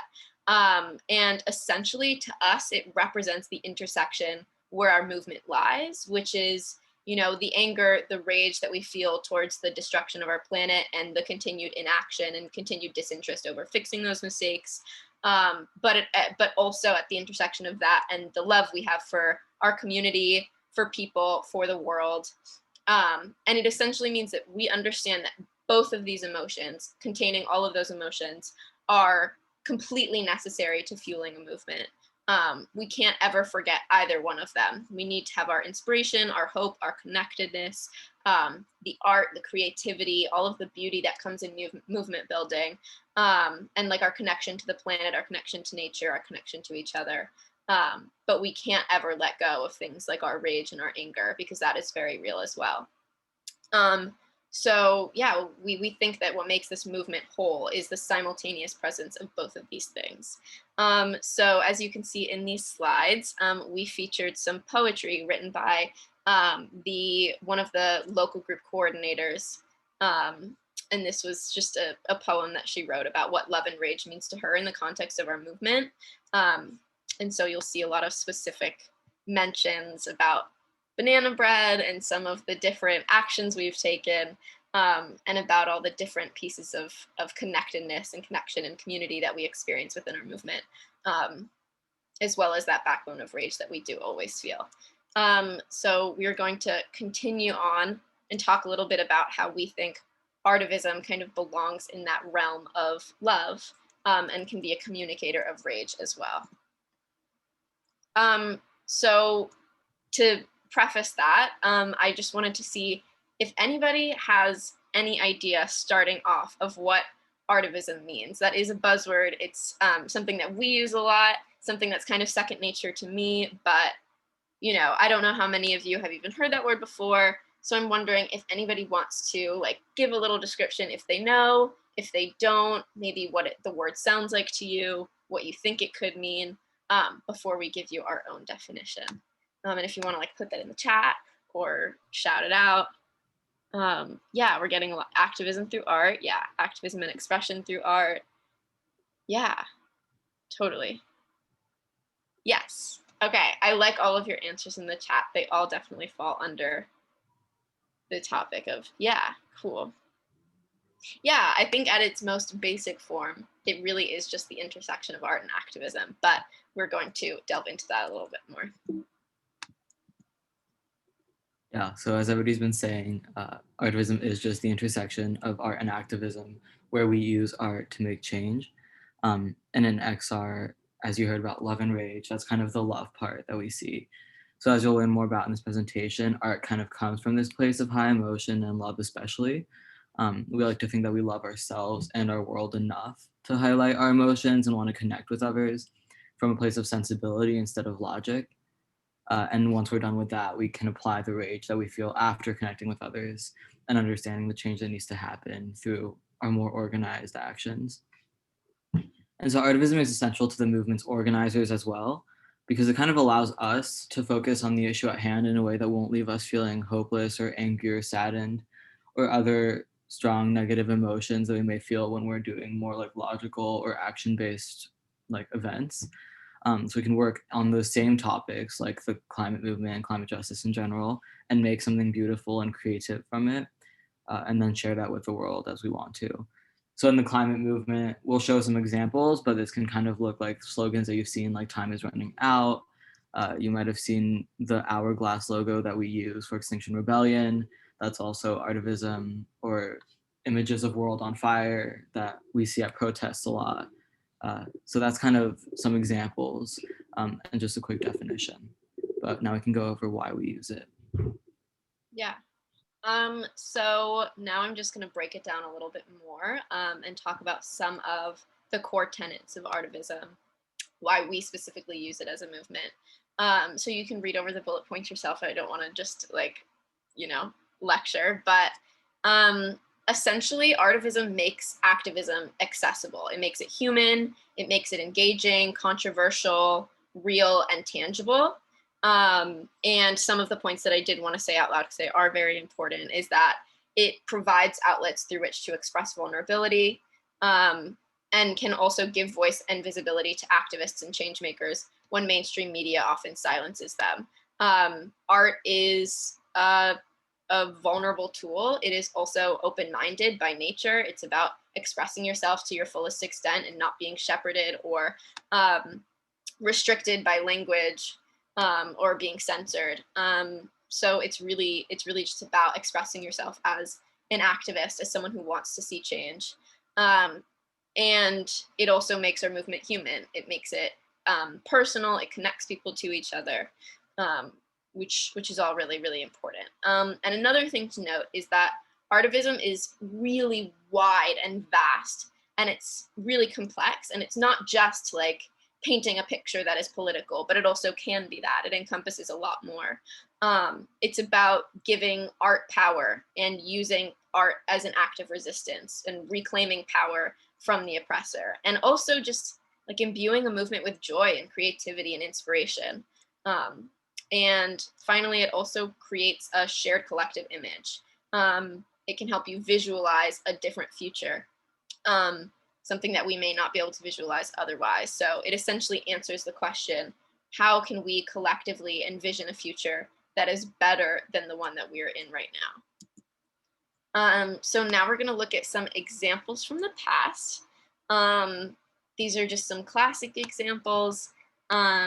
So artivism, like I mentioned, can look like a lot of different things. So it can sometimes be the branding aspect of a movement. So one thing that comes to my mind is the pink triangle that was used to brand the ACT UP the AIDS movement. So you can see like an example of that in the bottom left corner. This is a painting by Keith Haring, and you'll see that pink emblem, the little pink triangle in the corner. And like I mentioned, that was kind of the symbol of the ACT UP movement. And that kind of put that movement into the zeitgeist. It put it into the world in a way that words or actions might not otherwise do so, because when something is visual, like we can connect to it a lot clearer. So that was like really, really integral to making that movement go as far and wide as it possibly could. But it also can look like performative creative demonstration, something like you'll see in the bottom right corner, which is like the flower power kind of creative demonstrations, which were used in the anti-Vietnam War movement. And this is less of just a painting or a piece of visual art and more of a creative demonstration of a different world, essentially. So you can see that in bottom right corner. I think that's a really, really great example, because it's just essentially imbuing the action with creativity. So yeah, that's a little bit of a more diverse example. And then the other ones here, there's the Guerrilla Girls in the top left corner. They created these really large mural-like installations that were really confrontational. And these were trying to confront the viewer with the gender inequities within the art sphere. And the top right is another piece of art that came from the AIDS ACT UP movement. And again, these are just kind of visual demonstrations that bring the viewers in, or they confront the viewer, or they stir controversy, things like that. Now that you've seen some examples and you've seen how like vast artivism can be, our question to you is, what are some examples of artivism that you've seen, heard of, or interacted with, or maybe that you yourself have like taken part in? And you can answer either in the chat, or if you want to come off mute to say something, you can. And there are no wrong answers. This is like I mentioned, it's incredibly vast. So.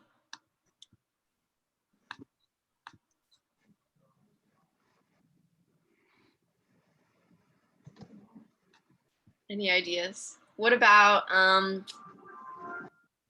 music? Things like music. Can you think of any instances in which music was used to either fuel a movement, or to make change, or to make a statement? Anything like that? Or maybe dance, visual art. Ooh, we've got someone in the chat that says they made some paintings for the BLM and Climate Strike in 2020. Yeah, that's awesome. Ooh, yeah, Olivia, the Climate Speaks program. That's a really, really great one. That is, if you guys don't know, Climate Speaks is a climate-focused spoken word collective program type of deal. And it's kind of like the students use poetry and spoken word to express their feelings about the climate crisis. Ooh, Amanda Gorman's poetry, that's a great one. Yeah. In an orchestra that performs the different actions. That's awesome. That's super, super cool. Music performances. Keith Haring's work. Yeah, like I included one of those in the presentation. Lady Gaga's Born This Way. That's a great example. And it's a lot more subtle, but it totally does kind of change cultural consciousness about things. And she was kind of shaking things up by writing that song. And just kind of like demanding that everybody, like, she was just encouraging self-love. And I think that that's really beautiful and can totally be an act of artivism. Someone said that they painted a tree with roots, and that definitely does count, like where the tree is withering. That's awesome. Yeah. Awesome. Oh, the Landfill Harmonic. I've never heard of them. I want to look them up. Very cool. Super, super cool.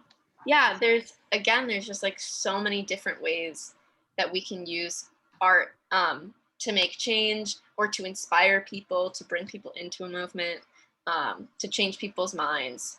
It's an incredible tool to do that. Yeah, very cool.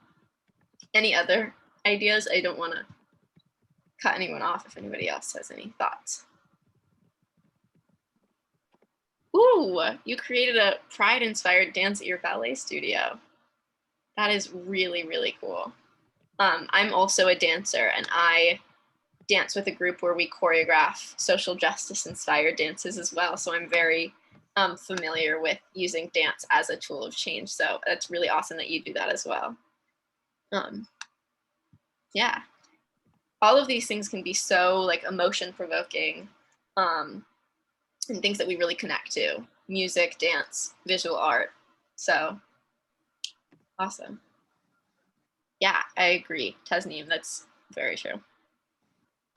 Cool. We can move on, but if anybody else like has any other thoughts, feel free to continue to. Yeah. Yeah, very cool. Cool.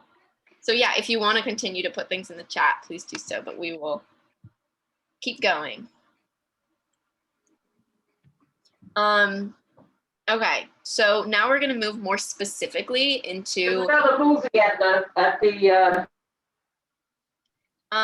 so we're going to move more specifically into why we use artivism specifically in XR, and in our action planning, why it's really integral to our identity as a movement. Yeah, so we're going to start out with just XR Youth US's principles, so XR Youth NYC as well. We're just going to read over them quickly. You don't need to memorize these for the presentation. It's just because that's what we know, and to give you some context as to where this culture comes from. So we have a shared vision of change. We set a mission on what is necessary. We need a regenerative culture. We openly challenge ourselves in this toxic system. We value reflecting and learning. We welcome everyone and every part of everyone. We actively mitigate for power. We avoid blaming and shaming. We are a nonviolent network, and we are based on autonomy and decentralization.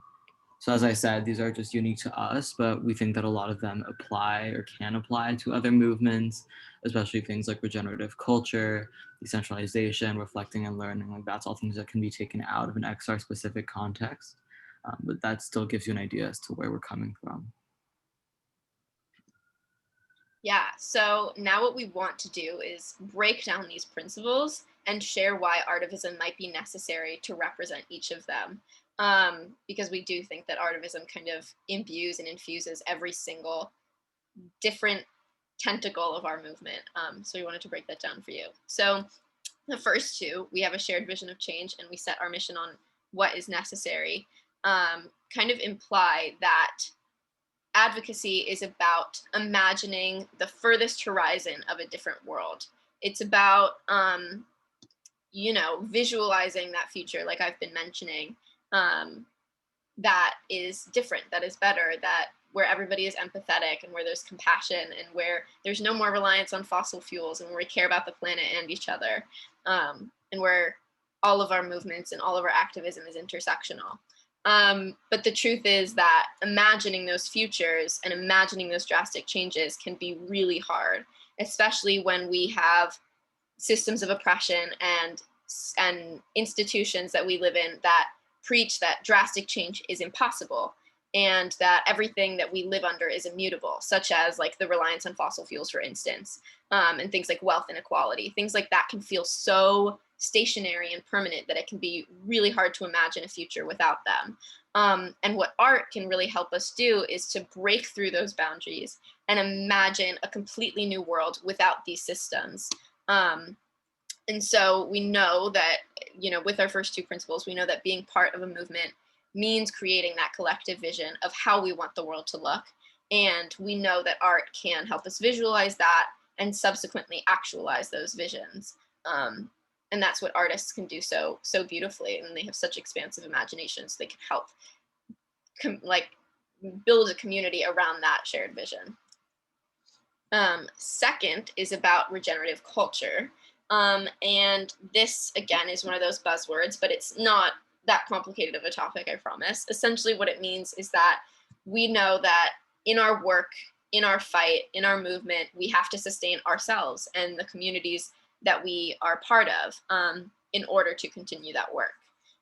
So it essentially calls upon us emphasizing a sustainable environment for everyone, you know, knowing we need to value ourselves, our sanity, our safety, our happiness, our joy, in order to keep ourselves ready and motivated to engage in this fight. And we know that art can feed our souls and it can allow us to focus on creation rather than consumption. And we also know that regenerative culture means not being wasteful. and emphasizing the continual creation and building rather than destroying. And I know that somebody mentioned in the chat a little bit earlier, I saw that, this kind of idea of art fueling us. So I definitely wanted to reiterate that, and that is super, super important to who we are. And it's why we do things like, very frequently, we have these things that we like to call art builds, where we just have everybody who wants to join and participate come together and we make art together. And in person, obviously, like, it can be a little bit more connected, but we've also been doing them digitally because we know that we've been kind of struggling with that type of connectedness. And making art together can be a really, really beautiful and enlightening experience.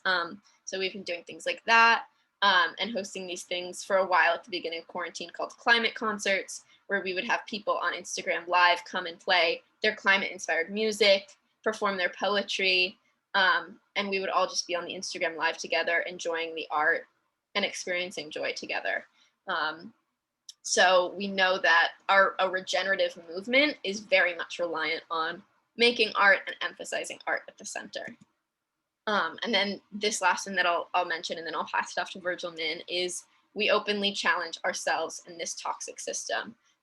So essentially what this means is, and why we think art can represent this, is that art gives us the tools, like I mentioned before, to imagine a different future. And it can help us challenge our own notions of these fixed toxic systems, as well as coerce others into doing the same. And it can also confront leaders of these toxic systems, make them really uncomfortable, and hopefully shake that up a little bit and maybe pull some people, convince some people and pull them over to our side. So yeah, challenging a toxic system includes challenging those oppressive institutions, creating our own models for a better future. And this is why we use artivism as a tool within this concept called prefigurative intervention, which again sounds a little bit complicated, but it's not. What it means is that what prefigurative intervention is that it's about building the world you want to see as a method of change. And it's a way to disrupt the oppressive world that already exists. So that means like never using the tactics of the oppressor, but instead using the tactics of a caring and compassionate world. It essentially shows us what the world can be. So one example of this, just off the top of my head, is like the lunch counter sit-ins during the civil rights movement, which I'm sure you've heard of, which include when Black activists defied the Jim Crow, like apartheid segregationist rules, and prefigured the integrated and inclusive world they envisioned by essentially like violating the law and demanding to sit and be served at that lunch counter. That's like an instance of prefigurative intervention, and enacting the world that they wish to see. And so we see art as being a part of that, as enacting and employing tactics of creativity to advocate for a world that is more creative and is more inherently about building and creating rather than destroying and consumption. Yeah. Okay, so the next principle that we use is we value reflecting and learning. So the way that art comes into this is basically that seeing art isn't always a necessarily conscious process. So many people don't realize that when they're looking at art in the street or wherever you are, that they're interpreting the art that they're seeing. So not everybody has the same access to like theory or education or to different pieces of information, but most people can feel the impact of the art around them and reflect on their feelings. So that's why it's a bit more of an open reflecting space, and a communal one as well. So it's what we would call a call in instead of a call out, because when we would display our art, whether it be like a really creative banner or a poster or poetry that we're putting around like the city, we want people to feel intrigued and moved. Because artivism is certainly a place where like our rage can be displayed, but it's mostly a sort of bridge between the organizers and the audience. So we're trying to get people to feel whatever the organizers have put into their art. And just to give a little like personal example to help you get a feel of how that would work. For example, the first time that I saw XR, I wasn't necessarily aware of like the really specific climate legislations that were going around the city or the specific politicians that were talking about them. So there were a lot of speeches happening at the protest that we were at that I was kind of feeling lost in, just because I didn't really have all the necessary information necessary for me to relate to that and be able to really understand it. but I was sitting next to this huge group of people, well, huge, big group of people, and they were wearing like all red, and they all had the XR hourglass painted on their faces or on posters, and the banners that I was talking about saying that time was running out, like that was all around me. And that type of artistic joy and creativity that I saw that day was what kind of pushed me to join XR instead of other movements that were there making those speeches, although they're also lovely. But it definitely made it more relatable than like 100 different facts about the climate that I wasn't really aware of. So that's why we call it a call in, because we want people to be able to relate to it no matter the like level of information that they have. So we're not asking people to know the exact science of climatology or of the fossil fuel industry. We're just kind of sharing our emotions with them. So love and rage, as we keep saying. So art becomes the first step to coming out of the state of kind of apathy that we're maybe in, and following that concept. Okay, thanks. Artivism enables us to tune into our emotions and our current state of mind and really learn to value it. So as most of you probably know, in order to create art, we choose different parts of ourselves and the world around us to kind of blend into the pieces that we're creating. So we're moving past stereotypes and boundaries and learning to value every part of somebody's identity. So for example, you'll often hear artists complain about moments where people ask them to not make their art political or take the politics out of their art styles. And as artists in XR, we argue that all art is political in some way, and we learn to value that, because when we detach ourselves from the strict boundaries that the system places upon us, we can allow ourselves to be political and creative at the same time. Because the best art pieces come from moments where the artist is profoundly affected or moved by what they're creating. So if you have somebody that's been working in a movement or that's really inspired by a cause or something happening around them, there's no reason why they would take that out of the art that they're creating. Arguably, that's what makes it more powerful, and taking that out would kind of ruin the message that they're trying to put in there and the passion that they're working with, most of all. So that's the first part of welcoming everybody and every part of everyone. And the second, more logistical part is that we are each good at different types of art. So for example, like as Edie said, it's such a vast field of what artivism can be. And they're a dancer, and there can also be like visual and auditory or performance art. And we've tried to blend a few of those into XR and our work in general. But we're this big group of artists, and we can't possibly agree on one medium, one tone, one topic for every piece of art that we make. And that's why for every action, we try to make it really collaborative and learn to value and depend on others' art styles and their inspiration. So the variety that we can bring also increases the variety of people that like in the audience that can relate to the different mediums as well. And this one is fairly straightforward, but number 9 on our principal list is we are a nonviolent network. So in XRY-NYC, we opt for nonviolent methods of organizing, and while that never will mean that we demean movements that do, nor do we police frontline activists for their chosen tactics, it's just as a movement, that is how we opt to operate.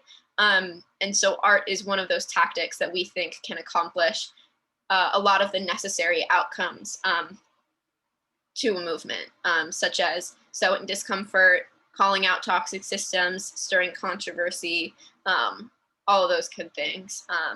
Art can be a stirrer, and I think that is completely essential to a movement and change making.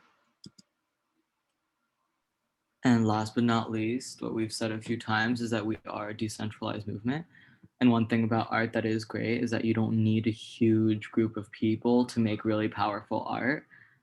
So we can use different people's ideas and topics, as I said right before this, and everybody's free to make their own or collaborate with others without having to also like run it by a higher up or having their ideas tampered with. So everybody kind of has the same access to resources and to get their voices heard and their art seen and displayed towards an audience. So the good thing about this is that you can play a really small role in its making, or you can make the entire piece yourself. And we just allow all of that to happen, oftentimes simultaneously. Yeah, so now we're going to move into some of our examples, some of the ways in which we've used artivism over the past year and year and a half, I think, since XRY NYC has existed. And this is not a comprehensive list by any means, but it's some of our most, I think, eye-catching examples of using artivism. So first up, this was an event we held called No Art on a Dead Planet. It was kind of one of our first big action. Actually, it wasn't necessarily an action. It was a community building event and a fundraiser. And it was an art gallery and a performance night, kind of like an open mic.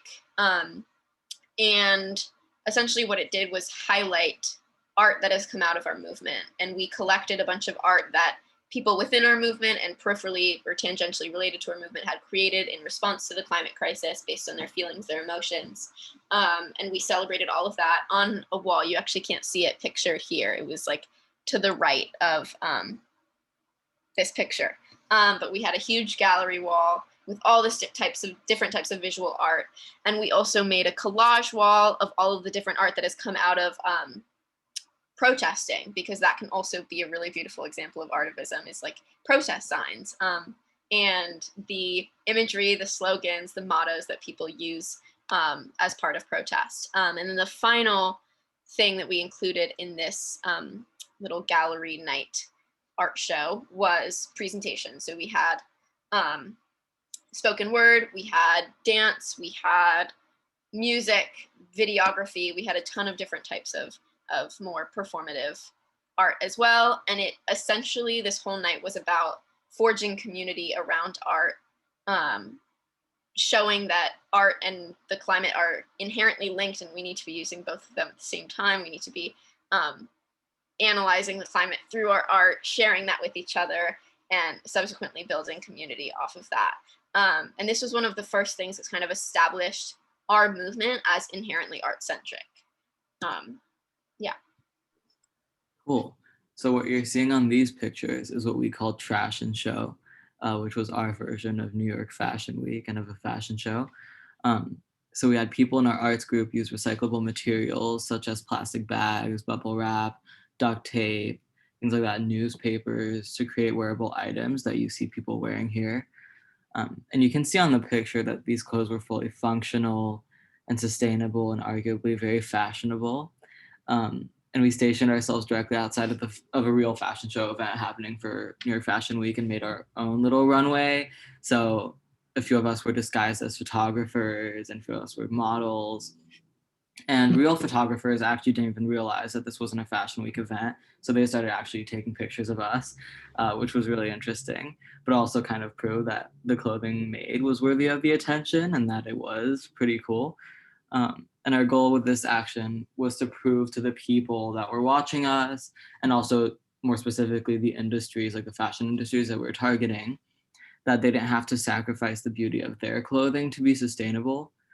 Because if a group of teenagers could kind of dig up things from the trash and recycling bins that they had at home and make clothing and a runway from them, then the fashion industry and the money and resources that they have could definitely do it too. So you can see that we used a few different types of art in this. So obviously the clothes being made, but also the messaging and just the act of being there and the routine that we created from that. Yeah, and just a couple of other mentions about this event, because I'm seeing there's like a lot of traction in the chat right now.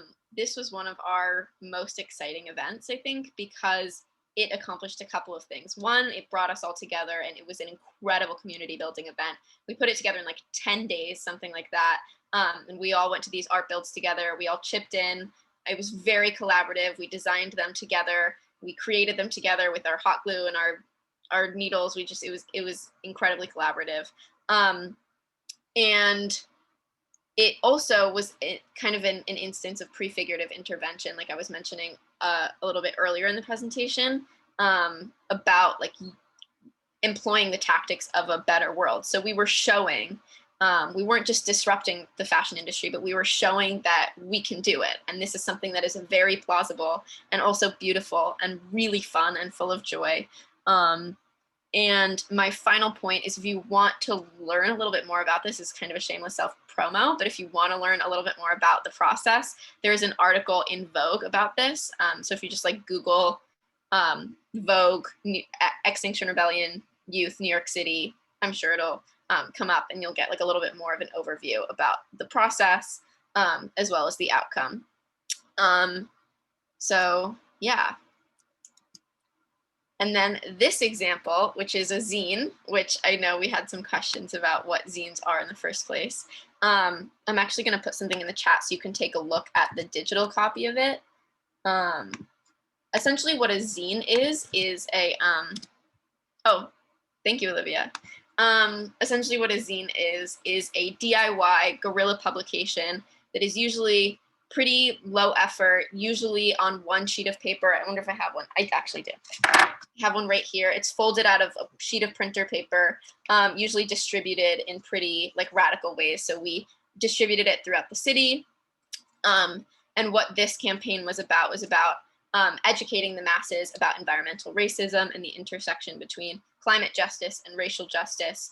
And they featured art and writing and research. And it was, again, like super collaborative. Zines are really, really cool and super radical, super DIY. Yeah, so you can, did I put the thing? I did, I put the thing in the chat. So if you wanted to check that out a little bit more in depth, feel free to do so. And this is our second to last example. This was a global social media example. It was a social media storm with the hashtag #activism. And we called it Art Rebellion. It was essentially a global community building event, an act of global solidarity. We had everybody who wanted to participate create art in the name of love and rage. So what does love and rage mean to you? And we had them post it all on Instagram or Facebook, whatever they had on the same day. And it created this beautiful collection. It's its own little virtual gallery of different interpretations of what love and rage and the climate crisis means to all these different people. So that was a really beautiful event as well. Yeah, and the poem that we showed at the beginning about love and rage was created for that event also. Yeah. And so our next one, which is kind of our most recent project, is a word art project we've been calling Divinity and Symbiosis, because that is the first sentence that's part of it. So you can see the picture on the right. Those sentences at the middle are the truisms that we kind of created with an emphasis on community care and mutual aid. So I can just read through them quickly. They're repeated twice here, but it's divinity and symbiosis. Symbiosis is community care. Community care is radical, is anti-capital, is survival. Survival is not secondary. Survival is sacred. And with every truism that you can see there, there's a poem that we created that is associated with it. Is that on the scanned link, Edie? Wait, I was reading the chat. What did you say? No, are the poems in the QR code now? Yes, they are. However, the QR code was recently deactivated and we're getting it up very shortly, but I can also I'll send the link to the QR code in the chat. Yeah, so on that link, you can also see the poems that are created going with that. And they were all created by different individuals in our working arts group. And the theme that we chose here was community care as a tool for survival, because over the summer, we've seen a lot of organizing communities kind of recognize the importance of mutual aid and community care. You've probably seen COVID relief, resource distribution, or donations being set up, or just general mutual aid actions. So we wanted to honor that mentality and structure, with which we've been trying to do all over XR, not just in our arts group.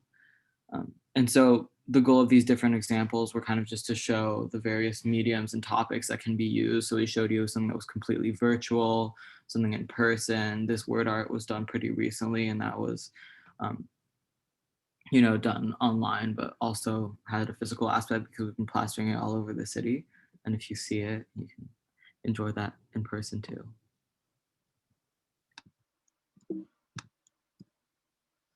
Yeah, so now we've been talking at you for a really long time, so we want to bring it back to conversation.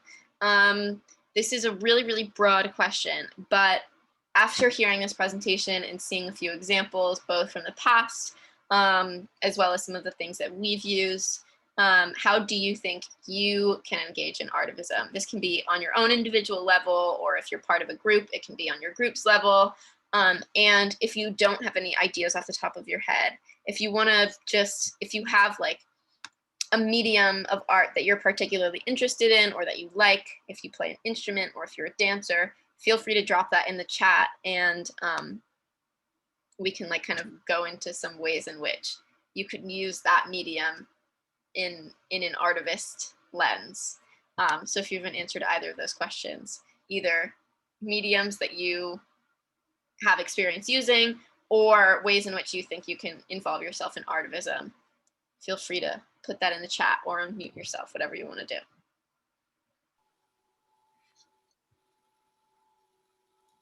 Evie, I'll start with one idea for the Eco Ambassador program, and seeing from Radhika's chat, I think she would agree too. I think the trash and show idea is something that could really engage a lot of people, and it's just, as you said in the beginning of the presentation, it's so accessible, right?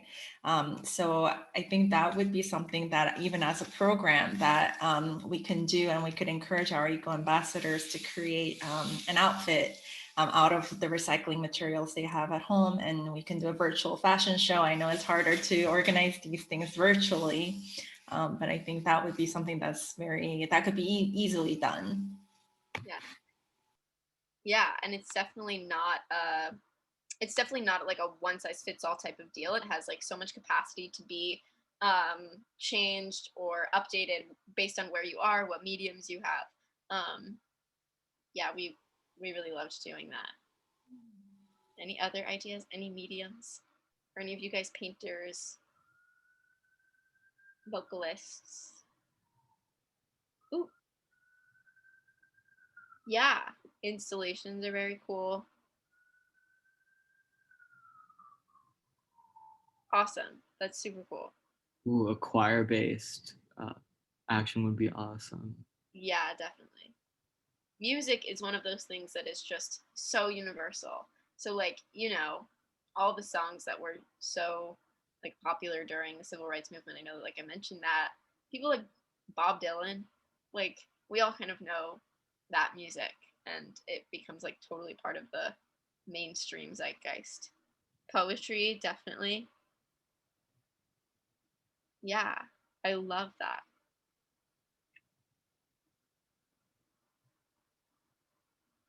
Oh my gosh. Okay. That would be awesome. That is so, so cool. You guys are all so cool. You've got so much going on. It's so wonderful. Ooh, Avery, that sounds awesome. Cool. Ooh, yeah, collages are great. I'm obsessed with collaging. Yay, very, very cool. Yeah, I think something that's cool from all these ideas is that you can see that it can be in a different group or also just individually or even like in a school. Like a lot of people are talking about clubs in their school or posters and banners. I think, as we said, it can really be a small scale or a bigger scale, like big choirs or fashion shows, but it doesn't necessarily have to be. And every single one of them can be just as impactful as the other. Yeah. Oh, there's a teen arts festival in New Jersey every year. Ooh, very cool. Nice. Awesome. It's wonderful to see all of these different ideas. Cool. Okay, so that's it for our presentation. If you have any more ideas and you want to continue sharing those, we can just have that conversation as well. But if you have any questions for us, feel free to ask us. Again, you can unmute if it would make you feel more comfortable to like raise your hand. We can call on you. And yeah, whatever makes you feel most comfortable. I'm also going to put our Instagram in the chat if you guys want to get involved, or if you just want to see what we've been up to. You can always feel free to like DM the Instagram account if you want to join our Slack, start working with us. We are open to everybody. That is our Instagram. And I think Virgil Min put the website, the US website up earlier that has more of the local groups from all over the country. So if you are not local, there's so many other networks you can be a part of within the movement. Thank you, Virgil Min. I know that we had a question earlier about the differences from like a degenerative culture and a regenerative culture. So we might want to talk a bit about that. Yeah, I thank you for reminding me, Virgil Min. I thought that was a really important question. I think when I think of a degenerative culture or a community that isn't necessarily sustainable or regenerative, I think of burnout, which I'm sure you've heard that term before, but if you haven't, I think it's something that a lot of activists and organizers experience, which is the fact that the work never really ends. And it can be really exhausting to continually fight in a movement where you're advocating for a better world, but it doesn't always feel like everybody's on your side. And you're also constantly confronting issues that are really hard to face. And so a regenerative culture is about recognizing that that is really difficult. And it's about knowing that we need to feed ourselves and keep ourselves happy and avoid burnout together, to nurture ourselves, to nurture our communities, and, you know, just keep ourselves fueled and take breaks and engage with art. And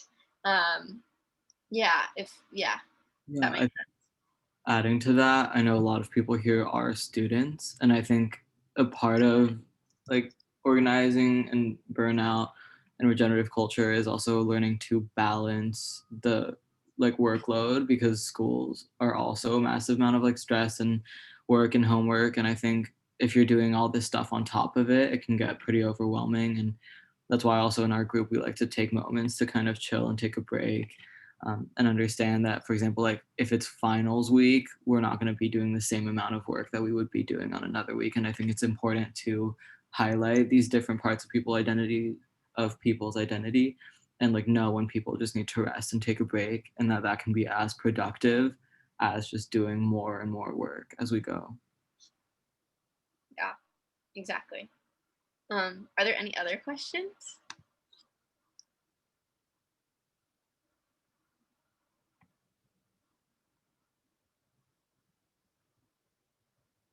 Cool. Well, thank you all for the kind words in the chat. It was really, really wonderful to get to present to you all and to have this conversation with everybody. I put Virgil Min in my email in the chat. It is always open if you would like to ask us any questions, if you're interested in joining, but you don't necessarily want to DM the Instagram account or whatever. It's just always open. So yeah, feel free to use that at any point. Yeah, and definitely check out the website to find local groups and to see more about what we're doing. There's a lot about activism on the website. Yeah, it was very, one final note. This book that I have right here, it's called Beautiful Trouble, and it's all about creative advocacy. If you're interested in this topic and you like want to learn more, I definitely suggest reading this because it's so accessible. It looks really dense, but it's not.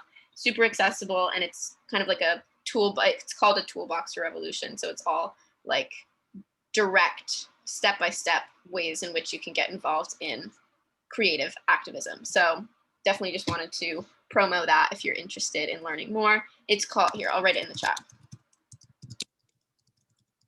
Thank you so much, Edie and Virgil Min. We were hoping that because today's session is, communication and arts, our workshop portion would be both inspiring and practical. And I think your presentation did that and beyond. So thank you so much for everything you shared. And the links and everything that you shared with us in the chat, we'll be sharing that on our forum. So all the attendees have access to that, even past the summit. So thank you so much. Round of applause for our facilitators. Thank you. So that wraps up day 4, our second to last day of the summit. So we hope you will join us tomorrow, which is the very last day. Arguably even the most important one, because we're bringing everything together for an action planning day. Everything that you thought about, everything that you discussed, any questions you had, tomorrow is a perfect day to bring that and then laying that all out as an actual action plan that we can do together. We can brainstorm different projects we can take on for this year to come. So please join us. And we also have a panel ready for you with our youth organizers, Purva and Navia. They're going to be running a panel with current sustainability studies students at Columbia University. So those of you who are hoping to continue on this track, that is a perfect opportunity to come. It will be really conversational, so you can ask questions, even on courses. What are the best approaches to prepare for this track, studies-wise, profession, internship, and beyond. So we hope you will join us tomorrow. And so that wraps it up for today. And just one last reminder to any questions you couldn't ask today, or if you have some ideas that you want to share with all the organizers, please post them on our forum. And we're going to be revisiting that tomorrow during our session. So thank you so much, everyone. Have a great evening, and hopefully we'll see you again tomorrow.